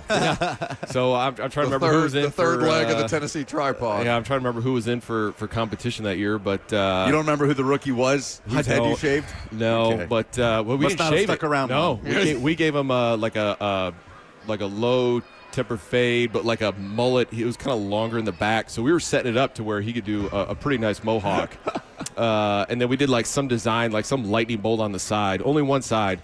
And we got fined for it. I think that was a part of bullying instead of whatever. I don't know. It just I remember getting that fine and trying to appeal it with Rustin Webster. And he's like, man, we just don't want anything. We don't want the league to, if a rookie complains about their haircut. And he ended up keeping the haircut for all of preseason and about a month. So he liked it. He liked it. Okay. He actually was like, hey, guys, I don't think I ever would have tried this without you guys doing this. Kind of sick. This is kind of sick. I was like, yeah. And so you usually, the rookies get their haircut in the preseason. They keep their helmet on the whole game. Wow. He took his helmet off and was, flashing the haircut on the sidelines. So Do y'all remember when Tim Tebow got hazed and got the monk haircut? Friar Tebow. Yeah, that's always what I think of when he looks ridiculous. It's really hard to make Tim Tebow look ugly. That's the ugliest. That's Tebow's the haircut ever we gave to Bo Brinkley when he was a rookie. I have a picture of it too. I got to find it, but Bo does not look like Tebow. Yeah. And this was like a celebrated, fun, NFL. Yeah. This was an ESPN headline. Oh, look at Tim Tebow hazed with a haircut. Yeah. And only a couple years later, that's what it you're is. getting fined $2,000. Fined, yeah. Just how good was it, like vibes last night? Because you went through a whole football season with us talking about the games. You understood, how things were kind of wearing on people. Yeah. You obviously get plenty of feedback, I'm sure, when you see people out. But genuinely, it seemed like a great event for a number of reasons because they pulled it off really nicely. But just for Titans fans to be able to celebrate something for the first time in a while, I'm sure you guys as alumni appreciated that too. Yeah, it was exciting just to see the atmosphere. Last night in the Pinnacle, and a lot of people are excited. New coaching staff, some good signings. The draft coming up. I think there's a lot of talk about who we're going to pick, and I think people are excited about it's last year in Nissan Stadium too, and to see that stadium, you drive by that thing, and just it seems like every week just something else is adding to the stadium, and it's just exciting. So I think there's a lot of really good, exciting vibes, and I think the last coaching staff was a lot of new guys, a lot of inexperience, and I think to see maybe it's reassuring to some people, the staff that is here now. There's a lot of experience, and so I think that might be a little reassuring for some people. Yeah, it was really cool. I didn't know what to expect last night. Yeah, and you got the whole like live orchestra and all that kind. I mean, it was pretty legit. honestly, that was my favorite. I told them that was my favorite part with the laser light show to start. I thought that was really well done. That was pretty cool. Did you see what Wyatt did to me on Twitter? He's got me photoshopped in a Titans jersey all decked out. Tough scene. It's the only time I've ever been mad at Jimmy. Get Wyatt. in there and make it about you. Jimmy here today? He's got to be here today. No, I don't think he is. He said he wasn't going to be able to get away because there's too much going on with free agency. Jimmy was actually stressed yesterday. He's like, there's just too much. There's too many things. There's too many articles to put out. There's too many free agents signing at the same time. Well, we're going to take a quick break. We'll do a longer segment coming up next because I want to actually talk to Brett Kern instead of making him work for us at this point in time. We're here at the SEC Tournament at Bridgestone Arena. I'm Buck Rising. It's 104.5 The Zone.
There's Ford Truck Month, then there's Two Rivers Ford Truck Month. At Ford Truck Month, you can purchase the best-selling F-150 with zero money down, 0% financing, and zero payments for 90 days. But at Two Rivers Ford Truck Month, you still get all those zeros. You also get zero surprises. There won't be a bunch of add-ons that increase the price when you get to the dealership. Truck Month at Two Rivers Ford, the South's most trusted Ford dealer.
Welcome back to the show, fueled by Hattie B's Hot Chicken. Appreciate Brett Kern stopping by, hanging out. Always good to see him. Titans legends, a lot of Titans legends on stage last night at the uniform reveal. We didn't ask him who he's rooting for, Vols or Vandy. We did not ask. You tried. You tried to shift him in your direction. I don't see any orange on him today. So what do we have to give away for Friday Fire? Oh, boy. If you're enjoying racing and you were it's Friday like, Fire. Yeah, you didn't tease it. Well, we were in the middle of something. Well, it's 11:45 every Friday. Man can't walk and chew gum. Yep.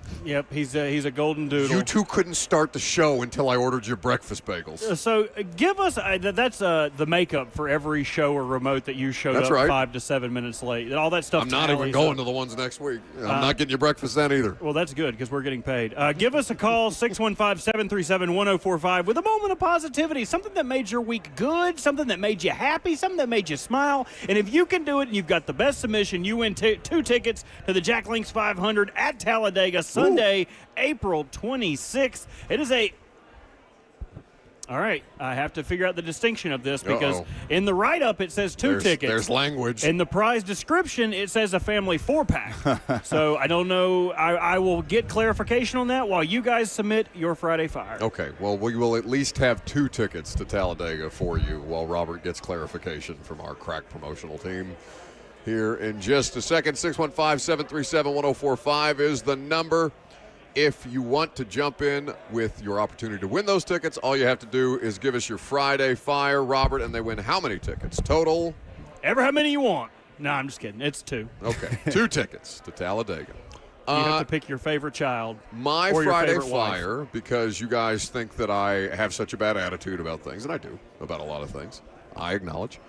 It made me happy to see a lot of the players that I got to cover the last couple of years on stage last night together. It's been a long time since I've seen Wesley Woodyard and Brian Arakpo and Delaney Walker and Brett Kern. I mean, obviously we see Kern and Mariani and Ben and Wood I feel like has been around at some stuff here in the last couple of years. But it just, I don't know. It makes me nostalgic. I'm sure the way that it does Titans fans for different reasons, but it's cool to see those guys still around and enjoying themselves and being a part of the franchise and the franchise welcoming them back to be able to do this kind of stuff. So I really enjoyed that component of the jersey reveal last night. A little bit of feel good on this Friday. What's yours? Mine's a little bit bittersweet because I am simultaneously thrilled for friend of the show, Belmont head coach Casey Alexander, for this opportunity he is set to embark on, but also sad that he is leaving Nashville, where he has built an incredible legacy. For those who missed it, John Rothstein has reported and has now been confirmed by Belmont, who put out a statement from athletic director Scott Corley, that Casey Alexander is set to become the next head coach of the Kansas State Wildcats with an average annual salary of $3.4 million. He replaces Jerome Tang, who was fired mid-season earlier this year. Casey has had an incredible run, not just at Belmont, but from his time at Lipscomb, where he led them to the 2019 NCAA tournament, where he went on that deep run in the NIT. He led Belmont to the 2020 NCAA tournament that obviously did not happen because of COVID, but he has had nothing but 20-plus, 25-plus win seasons at Belmont. He's coming off a regular season title in the Missouri Valley Conference. Heartbreaking end to their season with a MVC tournament loss to Drake. But Casey Alexander has been so great to us, coming on as our NCAA tournament analyst to talk Belmont basketball, just dealing with our tomfoolery. So cannot stress this enough. So happy for Casey Alexander and this opportunity. It is well-deserved. He is a Nashville basketball legend, a Belmont legend as a player under Rick Byrd and as a coach.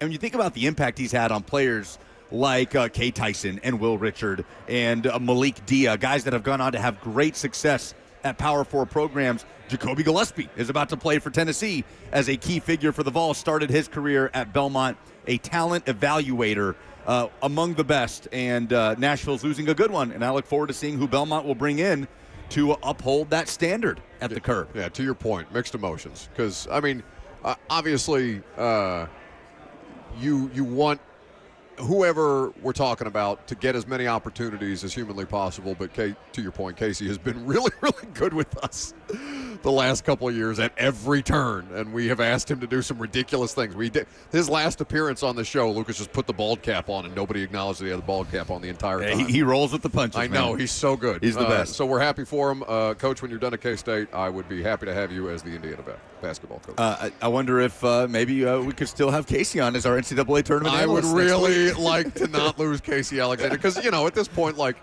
I don't know, I consider him a friend of ours for all the different things that we've done with him, whether you and I have done a couple of Belmont sidelines and moments like that. And Greg Sage and everybody at Belmont has been very good about having us be involved and being willing to be involved with our foolishness. I hope that we can continue to keep a relationship with Casey and wishing him all the success in Kansas, because Kansas is a terrible place, and I want him to have all the success otherwise. Kansas State has made it official as well. By the way, that Belmont gig, that's a good gig. It's a good gig. That's a pretty good mid-major gig with a lot of success behind it. So looking forward to see what direction they go. Robert, what's your Friday fire? My Friday fire is my daddy. Oh. I've talked about my dad a little bit on here. He's kind of just an outdoorsman, an everyman, a really simple life. He wakes up at 5 o'clock in the morning, goes mows yards, does tree work. He's a landscaper, owns his own business, has a farm, all that good stuff. And he really busts his ass. But yesterday he called me. We were in the middle of the Vols game. I didn't get to talk to him. I talked to him this morning, and he told me that one of his buddies at a charity auction won a trip to go on a safari hunt in Africa. Whoa. And that has been his bucket list item his entire life. He's always wanted to go over there and do that big hunt.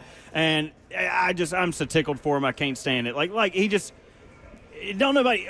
Farmers are the offensive linemen of occupations. Like, nobody really knows how much work it goes into having cows, going getting hay, feeding them every day, and working a job outside on top of that. The dude works just constantly, all the time. So I'm just happy that he gets to do something that makes him happy, something he's wanted to do for a long time. He's in that stage of his life where he wants to knock off bucket list. He wants to hunt in every state.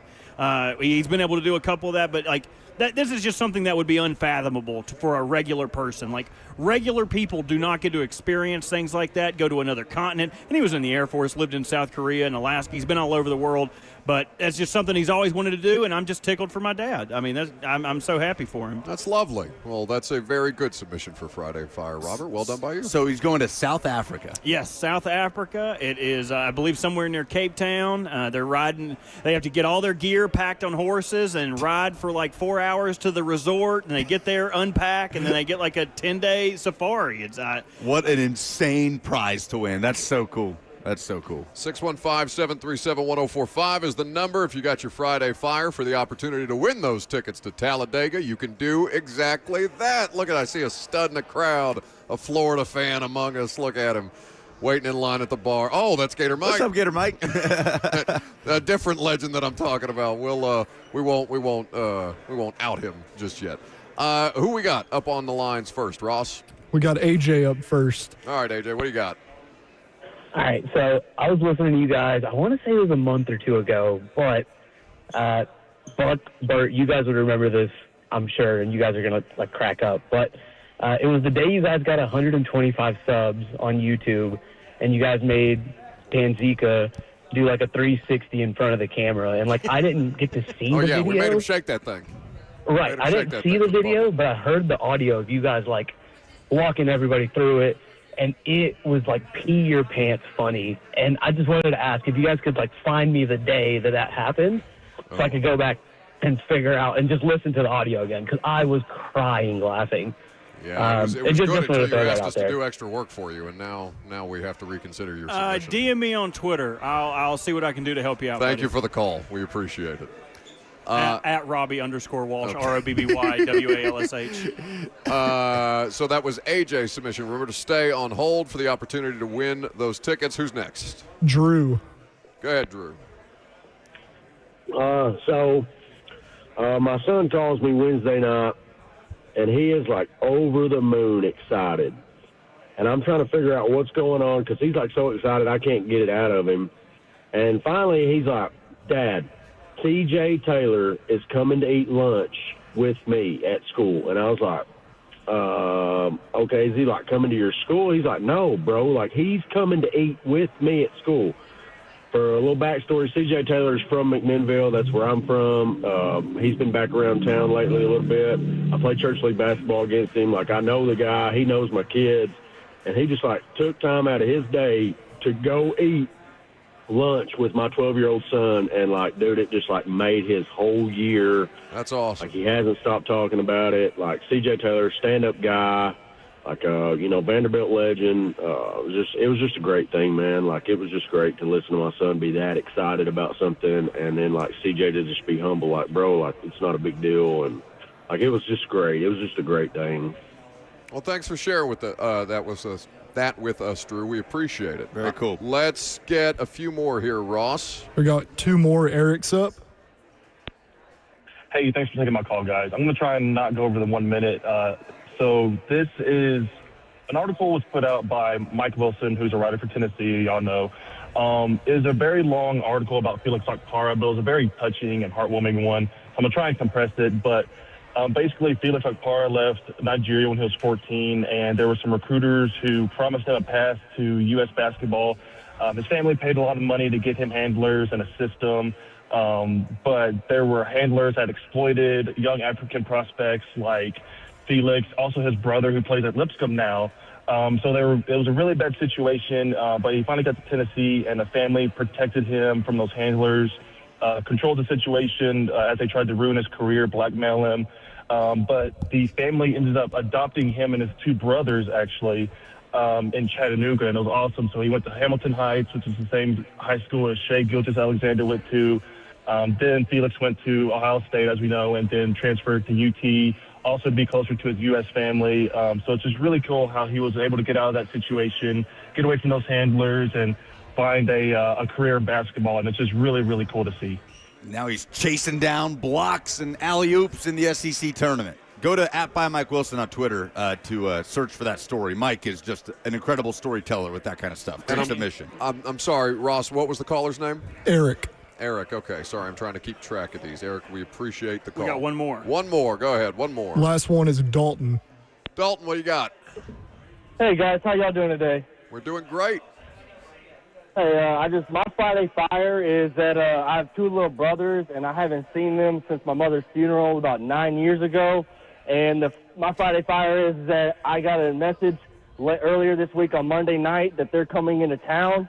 And I'm just so excited because, like I'm 10 years older than them, and I haven't seen them in about 9 years. And I'm just so excited because I just don't know what I'm going to be able to do with them because there's only so little time in this weekend. But, like, that's just my Friday fires. I get to finally get to see my little brothers after almost a decade. And that's just it. That's I hope you have a blessed day. Love y'all.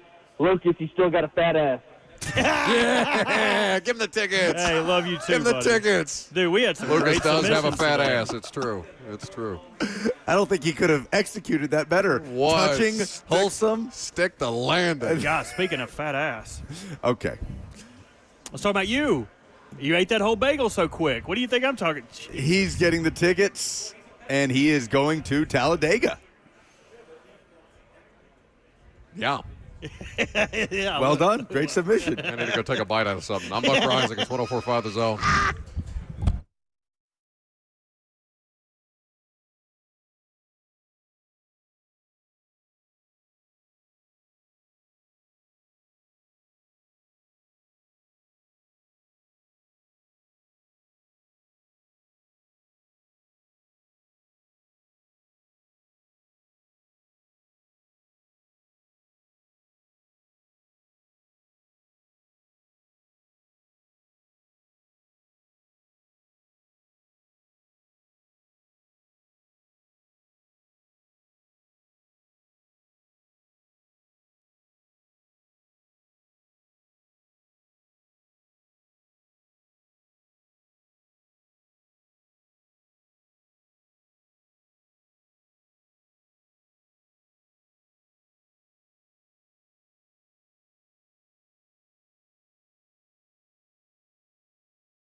12 o'clock. Good afternoon from the SEC Tournament at Bridgestone Arena. I'm Lucas Panzica. The action set to get underway in moments. Florida, the 1 seed, taking on Kentucky, about to tip off. Tennessee, after moving on yesterday in comeback fashion, 72-62, the final over Auburn. Nate Ament, 27 points. The Vols face Vanderbilt for a third matchup of the season. Later this afternoon, they split in the regular season. Tip-off today, scheduled for 2:30. Vol Network coverage begins at 2 on 104.5 The Zone. Later tonight, Ole Miss and Bama tip-off at 6. Oklahoma and Arkansas are the nightcap at 8:30. SEC tournament coverage will continue throughout the weekend right here on The Zone.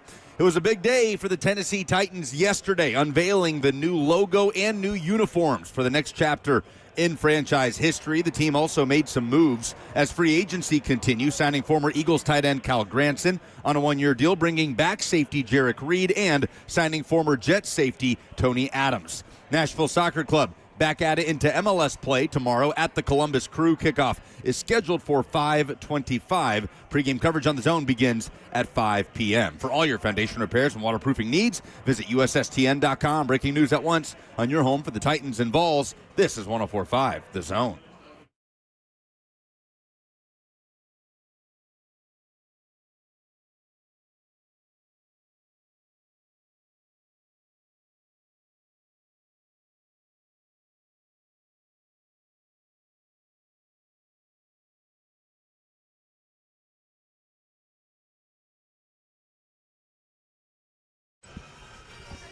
Final hour here from Bridgestone Arena for us. Vol Network coverage in the not-too-distant future. They got Vanderbilt on deck. Should be a great game between these two programs for the third time this season as SEC tournament coverage continues. 615-737-1045 is the number. Who you got? You riding with the Vandy squad or this Tennessee team that looks like it's got a little more teeth, with Nate Ament having the performance that he did against Auburn to pull them out of the dregs of what was the first, hour and a half of that basketball game? I mean, it was one of the worst basketball games I've ever attended in person. That first half, oh my goodness, 25 points for Tennessee in the first half, had 47 in the second half. You talk about flipping a switch, but woof, it was rough there until, around 9 or so minutes to go in the game when Tennessee really flipped the switch. And so we will see if Tennessee can get right after Vandy kind of pants them. I mean, Tennessee got back into that game late at the Food City Center Arena. Is that the proper name of your basketball arena? Food City Center at Thompson Bowling Arena. Okay, it's a little lengthy. It's a little wordy. Yeah. Can I just call it Food City Center, or is that? I still just call it Thompson Bowling Arena. Okay, I think that's fine. Thompson Bowling Arena then.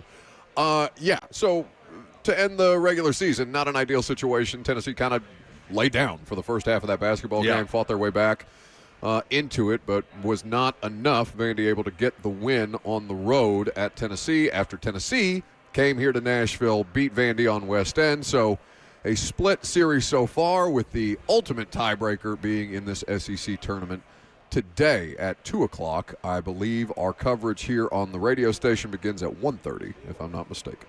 Yep, that's correct. Cover 2 will be on the air for a quick 30 minutes, and then we'll see if 3HL even gets 30 minutes at the end of the day. Yeah. So what is the thing that you think will determine or decide this matchup between these two teams? Because Ament's performance last night is reassuring for certain, that you have a player that can turn it on when need be. And obviously, him coming off of injury, you weren't sure what to expect.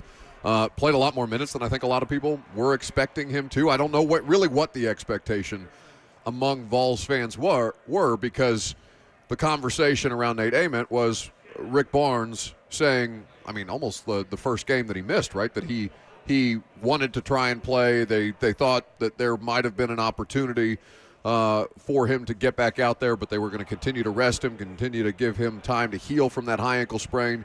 But the severity of it, not enough to keep him down yesterday, and obviously he showed up in a big spot. So is Nate Ament going to be the deciding factor between the Vols and Vandy today? The Vols, who are, as Lucas pointed out earlier in the show, a 1.5 point favorite? They are 1.5 point favorites. A programming update. Vol Network coverage will actually begin at 2 p.m. Okay. 2 p.m. So Blaine and Zach will have a full hour before Mike Keith and Chris Lofton and Larry Stone hit the airwaves. But, yeah, when you look at that last matchup, that Tennessee won with Nate Ament in the lineup, 69-65, it's not like Ament lit the world on fire. He's 13 points, 3 of 13 from the field. He had some timely buckets late, but Tennessee kind of did its thing, asserting itself around the rim, out-rebounding Vanderbilt in that game 39-30, and Tennessee kind of did that in the home game against Vanderbilt, but could not capitalize on those second-chance opportunities. They were taking bad shots. They were throwing the ball away, turning it over, and were just sloppy in general. Now, Rick Barnes, I will say, the vibes are good because Nate Ament popped in the second half, and Tennessee came back and won. But the vibes were very much not leading up to that. I mean, just 2 days ago, Rick Barnes is talking about this team's identity and what it is going into March, and it's you look at this team, and it's like, okay, what do they really hang their hat on? And I think the answer is physicality and their length around the rim, and they are, by the numbers, one of the best rebounding teams in the country, but they haven't really been able to convert that into consistent offense as much as you would like to see, and so we'll see if they can do that some today. But one theme for this team, they have to get some guard help scoring the ball, man. Like, it's Jacoby Gillespie and nobody else, and if Gillespie is having an off night, which in the last couple of games, he's not been good shooting the basketball. Nate Ament came to the rescue yesterday, but it feels like you got to get more contributions from your guard play. Bishop Boswell has not been a factor on offense. Amari Evans has popped in moments. He was excellent in the Vanderbilt game in Knoxville just last weekend. But at this point, it's probably too late in the season to sit here and be saying, all right, who can step up around Jacoby Gillespie if he's having an off night? Because we know March comes down to guard play in most instances. And right now, Tennessee has Jacoby Gillespie to lean on, dictating the pace of the offense. And if he's not doing it to the tune of a 20-plus point performance, then it's hard to find those points anywhere other than Nate Ament playing on the wing and on all 3 levels like he does. Jael on YouTube. By the way, you can interact with the show, Facebook, YouTube, Twitter, and Twitch as we broadcast here from Bridgestone Arena, the Barrel House, to be specific. They've got a bar that does not have a line right now. I didn't want to out him in front of a herd of Florida fans, but our buddy Chris Doring is in attendance for the SEC tournament. He was waiting in line for a drink, so I didn't want to be like, hey, everybody, there's Chris Doring, the way that Robert apparently did the sleigh yesterday. He said, hey, everybody, that's television's Ron Slay. TV's Ron Slay. Who is doing a fantastic job on television, as he always does at this time of year. Jael on YouTube, if you want to interact with the show there, points out or makes an interesting point about seeing how Ament responds playing in back-to-back games, coming off the injury, coming off the layoff that he does, because you want it was nice to have that. Is it too strong a term to call it a bailout situation last night? No, that's what it was. It felt like a bailout yesterday afternoon. Your second lead scorer was Gillespie, who ended up with 15 and 5 of 11 from the floor. But, yeah, no question. Nate Ament pulled Tennessee out of that mud that they were in yesterday. I need to see the rest of the team around Nate Ament and Jacoby Gillespie step up so that Nate Ament or Jacoby Gillespie doesn't have to be, again, in a situation where they have to dig them out of a hole because they're just not getting consistent enough play as a team, which is kind of crazy to say about a Rick Barnes team.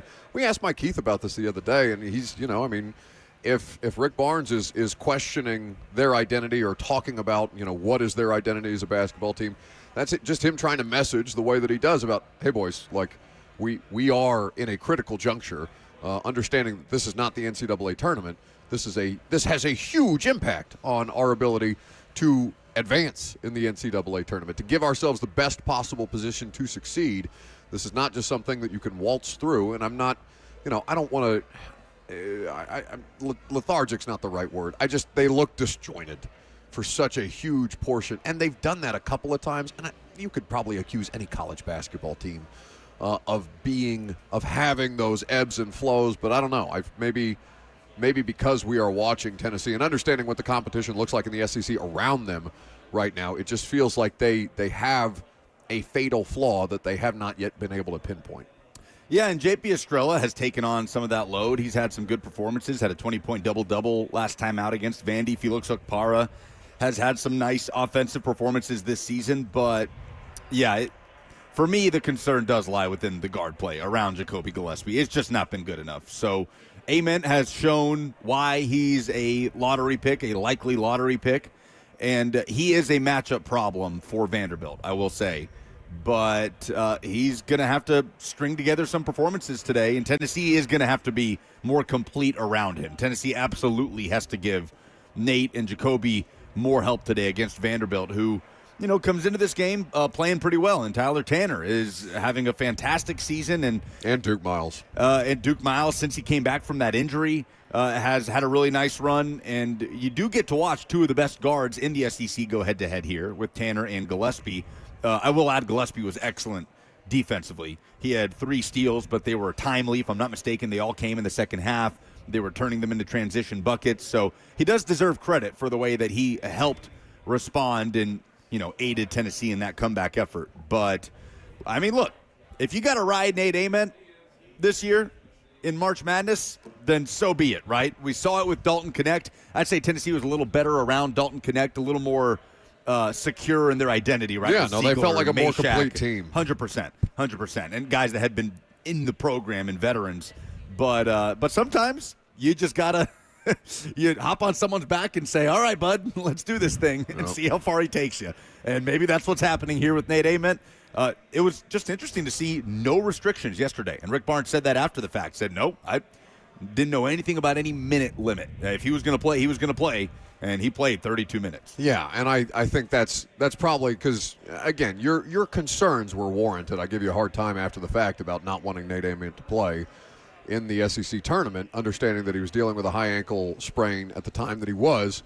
But if they're saying there's no medical restrictions, then let him play. Yep. It's important experience for him.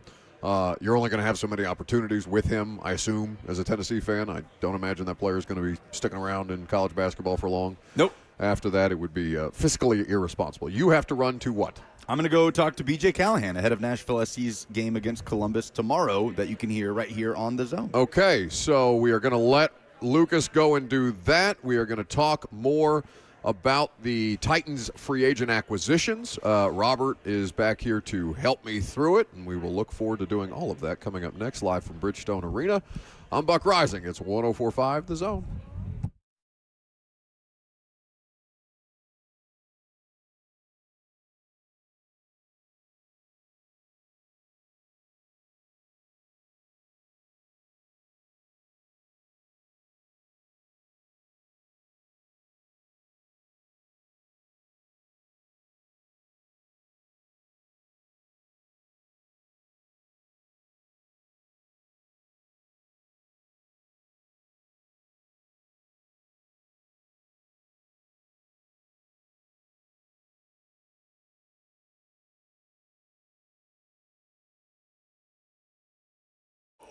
No one wants to deal with a plumbing, HVAC, or electrical emergency. Most of the time, you don't know what it will cost or if it'll get fixed correctly or if someone is just trying to sell you something. That's when you call Hiller Plumbing, Heating, Cooling, and Electrical. They're experts, going to solve your problems quickly.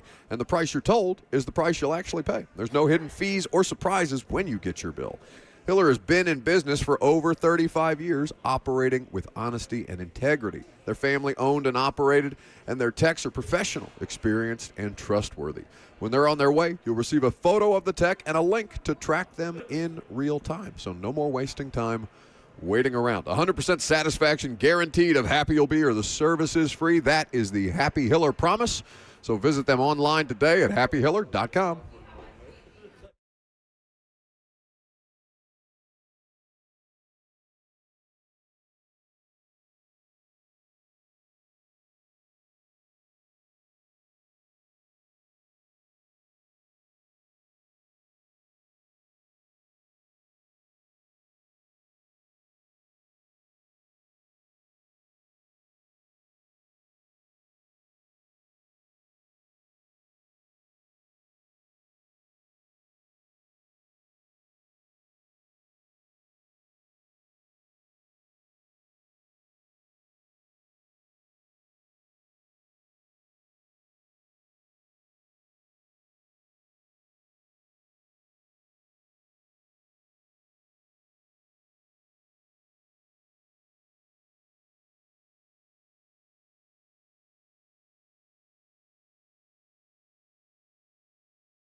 All right.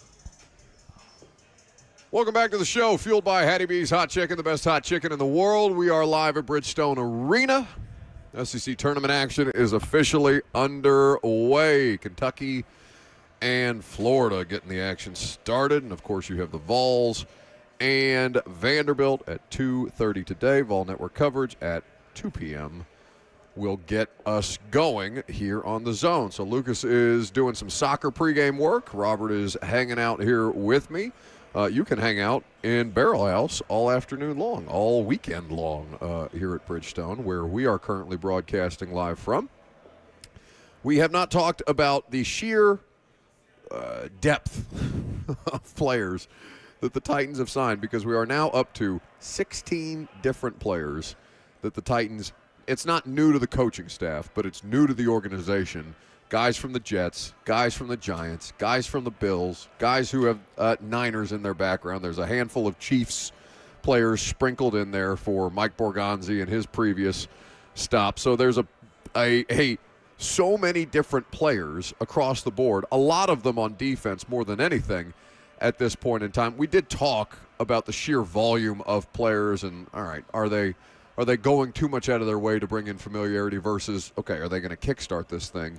They're going to be able to start faster as a football team because the coaching staff knows these players. The players know the system. Yes, you're still trying to integrate and get the quarterback up to speed, but if you can help lessen the learning curve for them, for him in particular, there's a very obese member of the audience that just waddled in here, by the way. That's unfortunate for him. Looks like in a very ill-fitting hoodie.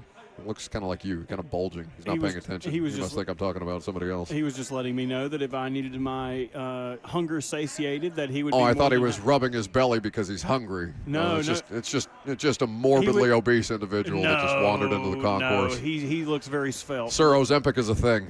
You can take advantage of these things. No, we're talking about a time. completely different. We're talking about the Titans' offense. He learned yesterday. I saw the same very fat person waddle in here yesterday, and he was wearing horizontal stripes as opposed to vertical stripes, which only worsened the effect for him. But this is a friend of Buck's. If anyone was questioning this, I don't consider this person a friend. Acquaintance. There's nothing quaint about that individual. I'll take it from you. I get distracted. Yeah, me too. Obviously, in Friday Fire. So, what's the running total at now? How many additions have they made? Okay, in total, there are 16 players that have been re-signed. Or excuse me, that have been signed. There are 2 players that have been re-signed, and the long snapper and the kicker. So they said, everybody that was a free agent, get gone.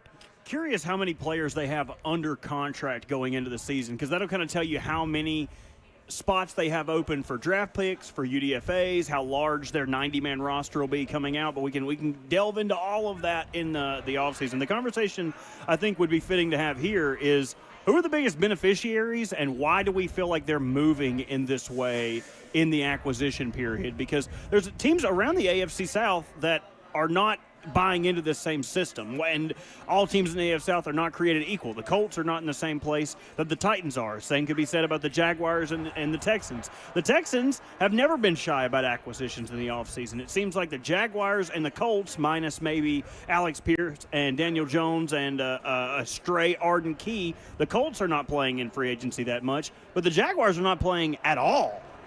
James Gladstone had a press conference yesterday and kind of noted that. Ross, if you do have that audio at your convenience, we'll play it. Yeah, let's go ahead and hear from James Gladstone, the Jags GM, about their free agent strategy, or lack thereof. We're at a stage now where, a higher volume of draft capital is what we're hunting up, and those compensatory picks. When you think about high-priced free agents of ours ended up signing elsewhere, well-deserved contracts. I mean, a lot of guys that have already announced the signing, I mean, they did their part to put themselves in really sound positions to earn that, and excited for all those guys. In return, by not signing any outside free agents, we recoup 2027 draft capital. And I think on its surface, you would think, oh, okay, you're going to make picks in 2027. Whereas in reality, those draft picks and having more of them actually allows you the luxury of remaining in the hunt at different intervals throughout the entire calendar year for acquiring players. You think about training camp a year ago and using a day 3 pick to acquire a wide receiver in Tim Patrick. You think about ahead of the trade deadline and being able to use 2 picks on day 3 to acquire a wide receiver in Jacoby Myers. Without that draft capital at your disposal, you may not be as willing or able to relinquish some of those future picks. So by building that up, now it allows us the luxury of remaining sort of with the flexibility to do those sorts of things as we move into the next stages of the offseason and into the regular season. So that's the Jags GM, James Gladstone, talking about their approach to free agency and how compensatory picks are the priority right now. Obviously, so this is, let's look at what Mike Borgonzi did. Oh, do you have a point on that before we move on? Just for anyone who is unfamiliar with the compensatory system in the NFL. Yeah. So as free agents leave your team, you would be awarded compensatory picks based off their playing time and their contract that they receive. If you do not sign an equally valued free agent to replace them, the NFL will give you a compensatory pick. They are delved through the 3rd, 4th, 5th, 6th, and 7th round currently, and you can only get 4 compensatory picks a year. Right now, the Jaguars are scheduled to get a 4th round pick for the departure of Devin Lloyd, a 5th round pick for the departure of Travis Etienne, and a 6th round pick for the departure of Greg Newsome. So they can only get 4. They already have 3 right now. And just for any of the audience that was unaware of how you get compensatory good picks. thing to reset, because I think people get caught up in, okay, well, where are compensatory picks for the guys that walk? Now, again, there are more levels to the formula that don't get fully disclosed, but that in the general summary is how these things are determined. And it's true free agent. So if a player is cut, that does not count towards the compensatory surgery. So if you'll look at it, you'll say, oh, why are these teams targeting only cut players? It is because they want to still reap the benefits of those free agents leaving while still being able to replace some of the snaps of them being gone. Teams like the Ravens, the Cowboys, and the Packers, I believe those are 1, 2, and 3 as far as comp picks awarded over the since they started doing the compensatory picks. And that is in part why, I mean, Dallas, for whatever you think of Jerry, and I know Jerry's got help as the general manager, but ultimately Jerry and his staff on the personnel evaluation side of things, they do really well. They also get a lot of opportunities to do really well. Eric DeCosta and the Ravens, they do really well, but also they give themselves opportunities to take swings. It's just as many bites of the free agent apple or rather draft apple as you can get to give yourself the best chance to fill out the 53-man roster, the practice squad, things of that nature. So with that said, Mike Borgonzi was not this aggressive in free agency a year ago. Now he's signing 16 new players to the roster and saying, hell with it. We're not hell with it. Obviously, there's a level of strategy here that they have and have thought about leading up to this, understanding the coaching staff that they were bringing in, what the coaching staff prefers. Okay, I want Wan'Dale Robinson. Can you make Chimere Dike work? Yeah, but I need Wan'Dale Robinson to make Chimere Dike work in a couple of different ways. There are vastly more players on the defensive side of the ball that have been signed through free agency thus far. Of the 16 players that they have brought in, let's see. I'm just going to count them really quickly. 1, 2, 3, 4, 5, 6, 7, 8, 9. 9 of them, with 3 being specialists, 9 defensive free agents to basically reshape what they have done on the defensive side of the ball. And this is as big a scheme change as they've had, I mean, I don't know, at any point in the last decade. Because Vrabel and Bowen and Denard Wilson, they weren't exactly the same, but there were at least some schematic similarities to where your personnel didn't have to drastically change when you moved from Vrabel and his staff to Callahan and Denard as the defensive coordinator there. This is Robert Saleh saying, yeah, I want all of these players right now. This is how I make my defense work. This is how we're going to make the best version of, to your earlier question, who does this help most? This is how we're going to maximize Jeff Simmons. We need a certified ass whipper in the middle of our defense. This is how we're going to facilitate that with Jeff. And I think it really, of the players that were here before the free agency acquisition period, I think it helps Amani Hooker. Amani Hooker no longer is going to have to cover for 4, 5, 6, 7 seconds on the back end. The pressure is going to get there so much quicker that it's going to benefit the back end because the front is so good. It's going to benefit the linebackers. The rush lanes are going to be cleaner. And that's – I also wonder if Titans fans are when talking about the comp picks are like, well, why the hell don't we get any comp picks? Why didn't we let Chig and Arden walk and get some of that? You're not in the position right now to reap the benefits of that strategy because the way you get the most out of that strategy is you draft really well and you can't retain those guys because of how tight the salary cap is. The Titans were not in a position to get – because who is left right now that would get them one? Arden to the Colts would probably get them around a 5 or a 6. And Chig was 3 years, 30. So that's probably another 5th-round pick. So if they didn't sign any free agents, you would only get 2 5th-round picks. It just would not be worth it. It made more sense for them to spend the money to go get players because you didn't draft well enough the 2, 3, 4 years before this to have departing free agents that would make a difference in this your strategy. cast-offs are not big money cast-offs. That's just what it is. Right now. Yeah, right now. You would hope that as they continue to draft well, as they continue to add to the roster, down the road, you will have guys that you're not going to be able to sign and go, dang it. I really wanted to keep that guy. But in your back pocket, he signed a big money deal in Pittsburgh or Cincinnati or wherever, and you're going to get a pick to help reimburse you for that and let Mike Morganzi get another bite of the apple to hopefully draft another difference maker.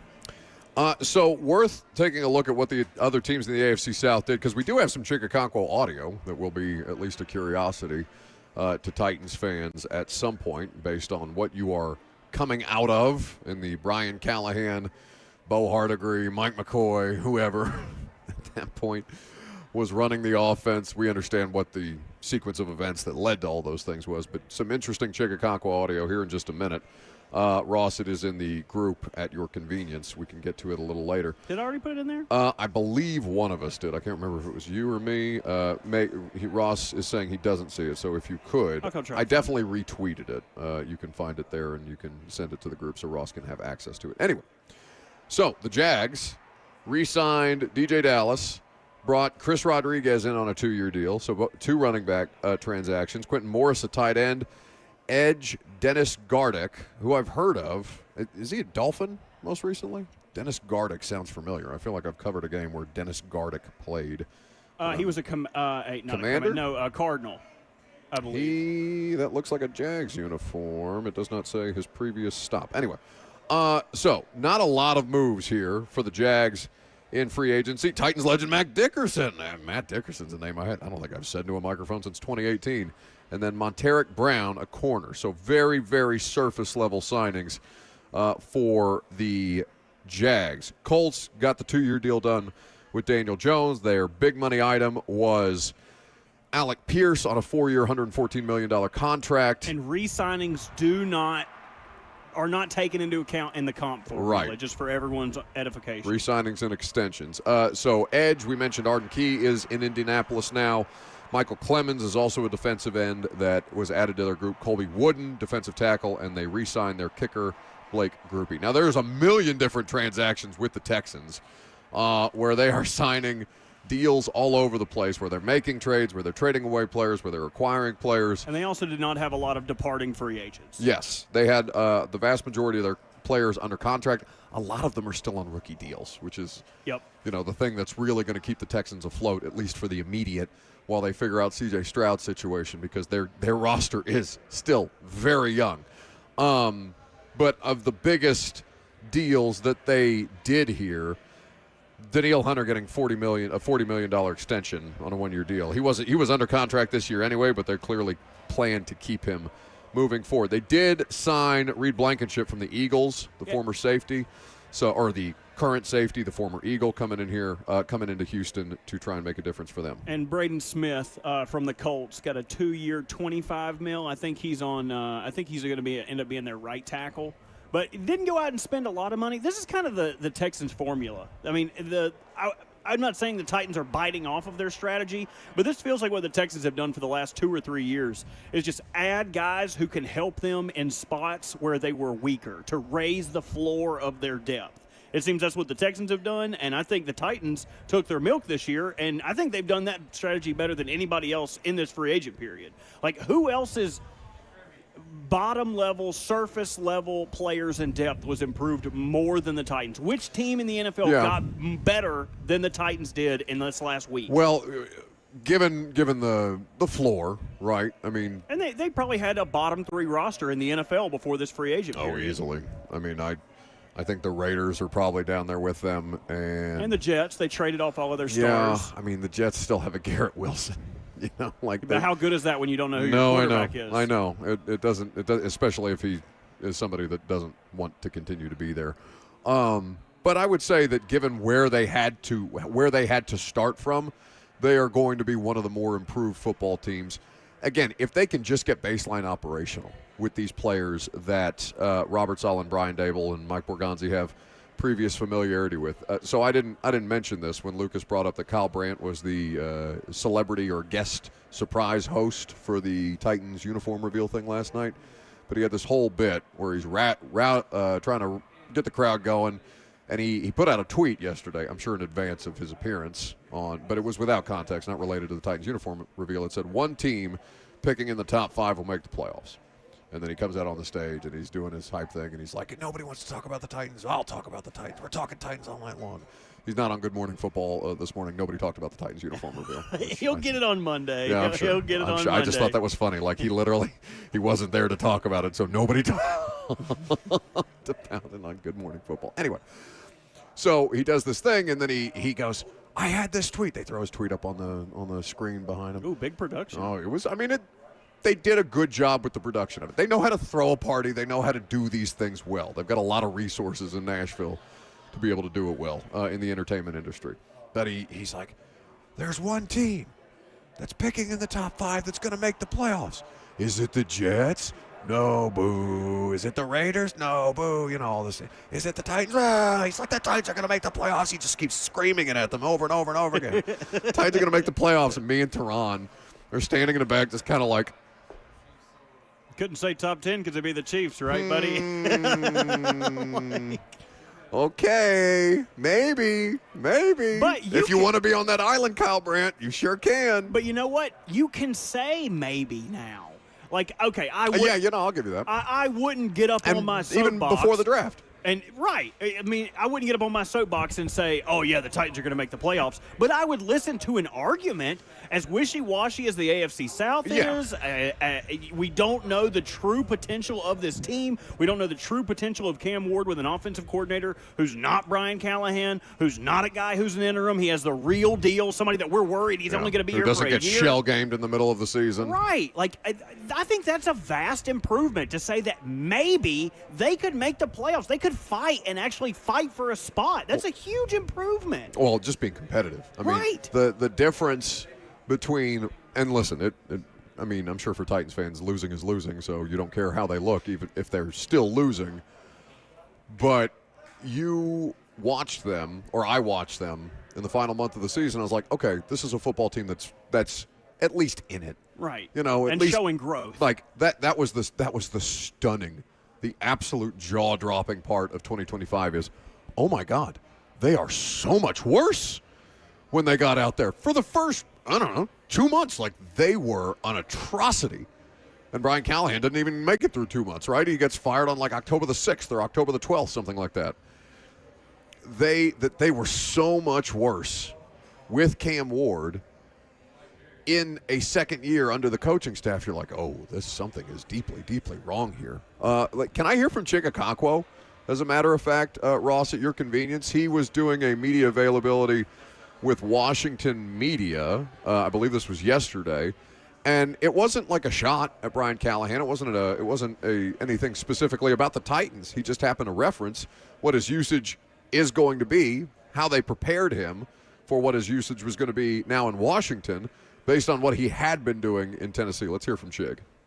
I imagine that as a pass catcher, you kind of want to know what system you're walking into for offense. So with a guy who's not called plays before, a first-time coordinator, how do you kind of study that in advance to know kind of what you're walking into? Oh, yeah. I mean, studying where he's been, his track record, seeing the places he's been, seeing the part of the offense he's been in. He's already shown me that and shown me a lot of, clips from other days, places been like Detroit, just watching all their clips and seeing the offense that they're trying to bring over here. And I mean, the way I see myself fitting in, exactly the roles that he showed me, like everything, just watching guys with so much space and just able to just use my skill set, to my advantage, like fully to my advantage, and just use my speed, my quickness, like actually run real routes on the field and be able to help the quarterback, be in the right position, right place, all right time, have good hands for him. And then the thing about me is the yak. Y'all know about the yak. Like I can get the ball anywhere on the field and make something happen. So. Okay, breaking Titans news, breaking Titans news, breaking Titans news. Give me the sound, give me the sound, give me the sound. We've been waiting for this one. It's about damn time. The Titans are releasing cornerback L'Jarius Sneed, which will save Tennessee $11.4 million against the cap. Per sources, Titans informed Sneed's agents, the Katz brothers, of their decision today. Sneed now will become a free agent. Take your bleep and get gone. That guy was an absolute waste for 2 years. A highway robbery of the greatest heights. This dude could not have been less of a value add at every point that he had the opportunity to contribute to this football team. What an absolute bust. They could not have cut him sooner. It is thank God they signed 3 corners, 4 corners, or however many corners. It doesn't matter. Just get him out of here today. And they have done so. We were asking why it had not happened yet, why they had not designated him as a post-June one, because they could designate him. I'm assuming it's got something to do with the injury guarantees that they were able to get out from under with his contract. So now if he is medically cleared or as close to it as that guy is ever going to be, get gone. And what did we learn today, class? I need all of your answers in the chat. If a team was to sign L'Jarius Sneed, would he count against their comp pick formula? Put your answers in the chat. Pop quiz. Did we learn anything today? We will see if we get the correct answer. But, yeah, this was – my buddy texted me as soon as it happened. Damn, Sneed getting cut. Get gone. He was always going to get cut, right? He was always not going to be on this team in 2026. As WWE says to people when they fire him, we wish you well in your future endeavors. So he got future endeavored. Well, he's going to win a Super Bowl again with the Chiefs or something like that. They're going to sign him back for like $5, and he's going to pick off Lamar in the AFC Championship or something like that. Don't say that. He caused a fumble. He didn't pick him off. He caused Zay Flowers to fumble. That would be unpleasant. But I also wouldn't think teams are lining up around the block for his services. Hell no. Especially with his active lawsuit or he's whatever. He's got an ongoing legal situation. He's got a degenerative knee condition that he's had for years at this point. And also he's got injuries on injuries these past 2 years. It is absolutely ridiculous how badly. They could not have found a transaction to go worse than L'Jarius Sneed did. The only thing that rivals his presence here in Tennessee is the drafting of Isaiah Wilson. Devin Hughes, Russell, and Bippity Boppity in the chat get extra credit because they answered the question correctly. He will not count against another team's comp pick formula if he is signed. Do the Jacksonville Jaguars, who lost Greg Newsome, God, wouldn't that be the biggest spit in the face, the biggest ding that they could possibly do? Sign with the Jaguars, return to form, and play the Titans twice a year. Hey, if anything, if I'm a Titans fan, I hope that they do sign him so more of their cap is taken up and you get to watch potentially. I genuinely am curious to see what happens to him. Is any team going to give him a contract? Going to be quick to give him a contract. Because there's no question that at his height, he was a good player. It's indisputable. He was just a disaster here on so many different fronts. Teams are willing to take risk if you can get a disaster that could potentially not be a disaster, especially if you can get him for cheap. Yeah, the vet men. But you would think that they would like to see his legal issues sorted out before they made any kind of decisions on acquiring him. But it was his assistant that shot at the other person, allegedly. Is he still your assistant? No. Well, is she still your mother? It said so on his LinkedIn. He didn't change the LinkedIn quick enough. Quick. Well, we got Friday Fire. We got great news today. Titans fans got great news today. Got to see Brett. You got good unis. Like I don't think. Oh, you like their uniforms? Yeah, I think they're sick. They're slick looking. They look good. Yeah, they're solid. They dropped one off at the studio this morning for us to take a look at, and it was very clean. They brought a jersey? Yeah, Cam Ward jersey. Nice. Yep, I think we're going to hang it up in the studios. Okay, very good. Last call for phone calls. If you got them, 615-737-1045 is the number. The news of the day for Titans fans. It's not new uniforms. It's bye-bye Snead.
All right, let's wrap this one up for the day at Bridgestone Arena. You got a little bit of Blaine and Zach coming up next. They'll continue to react to the news that L'Jarius Sneed just got cut by the Titans.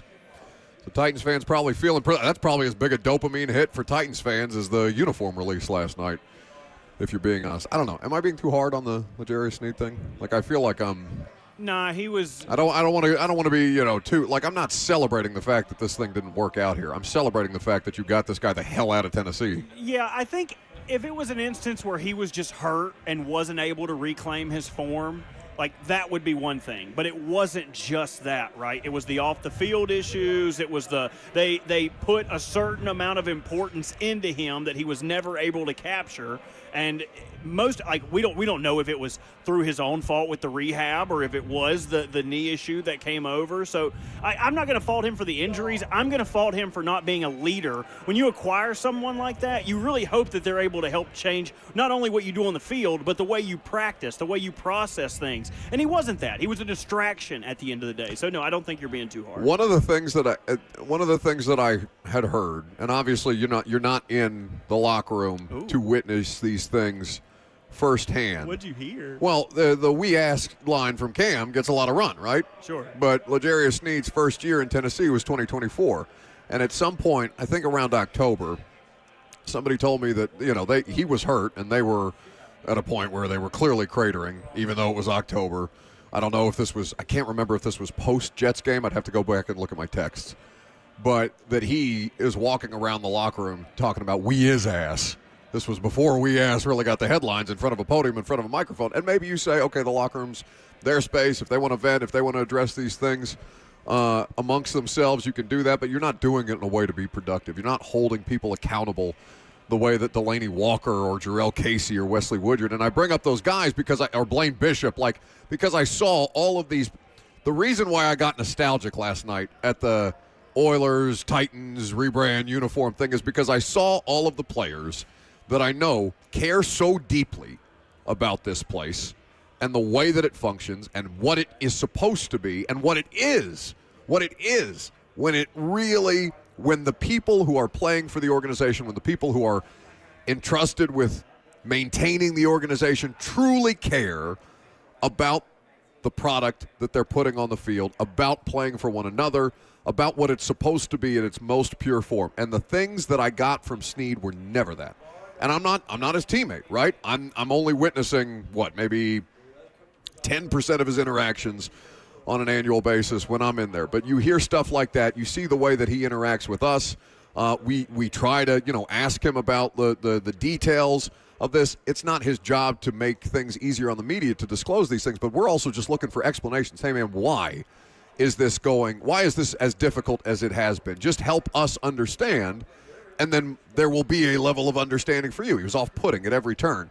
He's doing things like, oh, don't worry, I'll be back. Sneed will be back to, he's talking in the third person. L'Jarius Nico Collins stuff. Nico Collins, who, all this crap year after year after year. Well, I guess it's 2 years, but year after year. Year after year, yeah. Got ahead of myself. One extra year. It felt like year after year. It felt like 10. Yeah. But to your point. But just I don't know. You want people that care about your organization and care about what you're trying to work towards and build towards, not the guys that won a ring somewhere else and came to a lesser organization to get their payday. And that's what this was. Yeah, one spoiled apple bowl spoils a bunch. You know what I mean? Like, these things are tangible. If you have somebody in your locker room like that, young guys look up to guys like that. And if we had, say I stopped giving a crap and I stopped doing my job to the nth degree or whatever. And only when the Ravens lose. Yeah, famously. Other producers would see that, you know what I mean? Yeah. And you have to, if you're not fixing something, you're allowing it. And it felt like they were allowing him to be like that rather than fixing it. But happy day, he is no longer. Oh no, not Scoob! Scoob, no! Scoob, I hope you didn't order a Sneed signed. Somebody just sent us a picture of L'Jarius Sneed new Titans uniforms in the pro shop from yesterday. 50% off right now at TennesseeTitans.com. Go get your Sneed jerseys. You actually did polls today. I did do polls today. Do we have time? Yeah, we got time. Let's do some polls. Get the hell out of here. Yeah. Oh, I love my Star Wars poll open.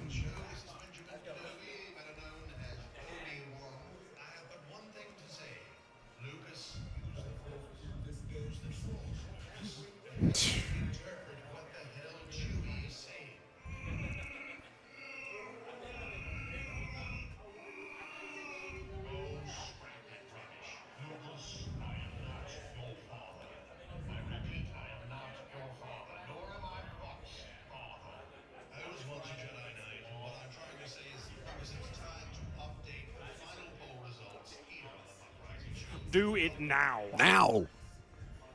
Except Lucas is still on a Zoom call with B.J. Callahan, so Robert will do the polls. Two Rivers Ford sponsors your polls. They are the most trusted Ford dealer. They are the South's most trusted Ford dealer. In all of the South. Okay, very good. Let me get this in my mouth. Thank you. What was your feedback on the Titans uni reveal? I'm getting way too much feedback from you right now. That Haley chick on Twitter says, I thought they did a great job. The energy and the atmosphere in there got me excited for the first time in a long time. Two-Tone Blue Nation, which has to change its name to Single-Tone Blue Nation. It was the best season ticket holder event they have ever hosted. Incredible job all around. I thought, I don't know if you've gotten a chance to watch the music videos yet that they kind of put out to this. No, I haven't. Oh, they did an exceptional job. I'm not a Titans fan, and they got me teary-eyed. So great job all around. Oh, teary-eyed, did they? They did. You're going to have to go check them out. Okay, you think they will evoke emotion from me? Maybe in a private place. Definitely not around others. We know that's for sure. Fair or foul? Kyler Murray ends time. Okay, you had a spelling mistake. Did I? Kyler Murray ends time. Does it mean the end of J.J. McCarthy with Kyler Murray landing in Minnesota? Fair or foul? 67% of the audience say it's fair. 33% say foul. Time will tell. Okay.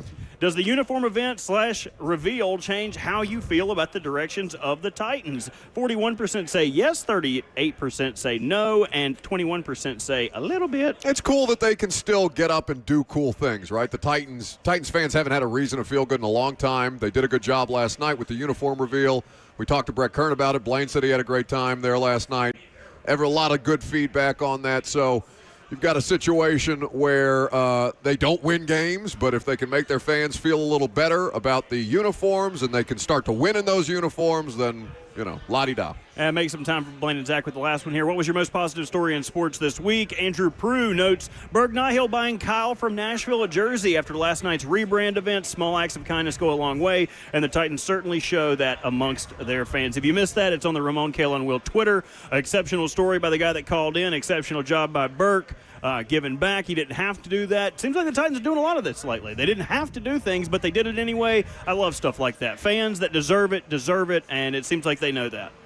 All right, that's going to do it for us today. We appreciate you guys hanging out at Bridgestone Arena. You got Vol Network coverage a little later on this afternoon. You got Blaine and Zach for about an hour, if I'm not mistaken. 30 minutes. Blaine said 30 minutes. No more. Next. Oh, it's an hour. Whatever. We're done.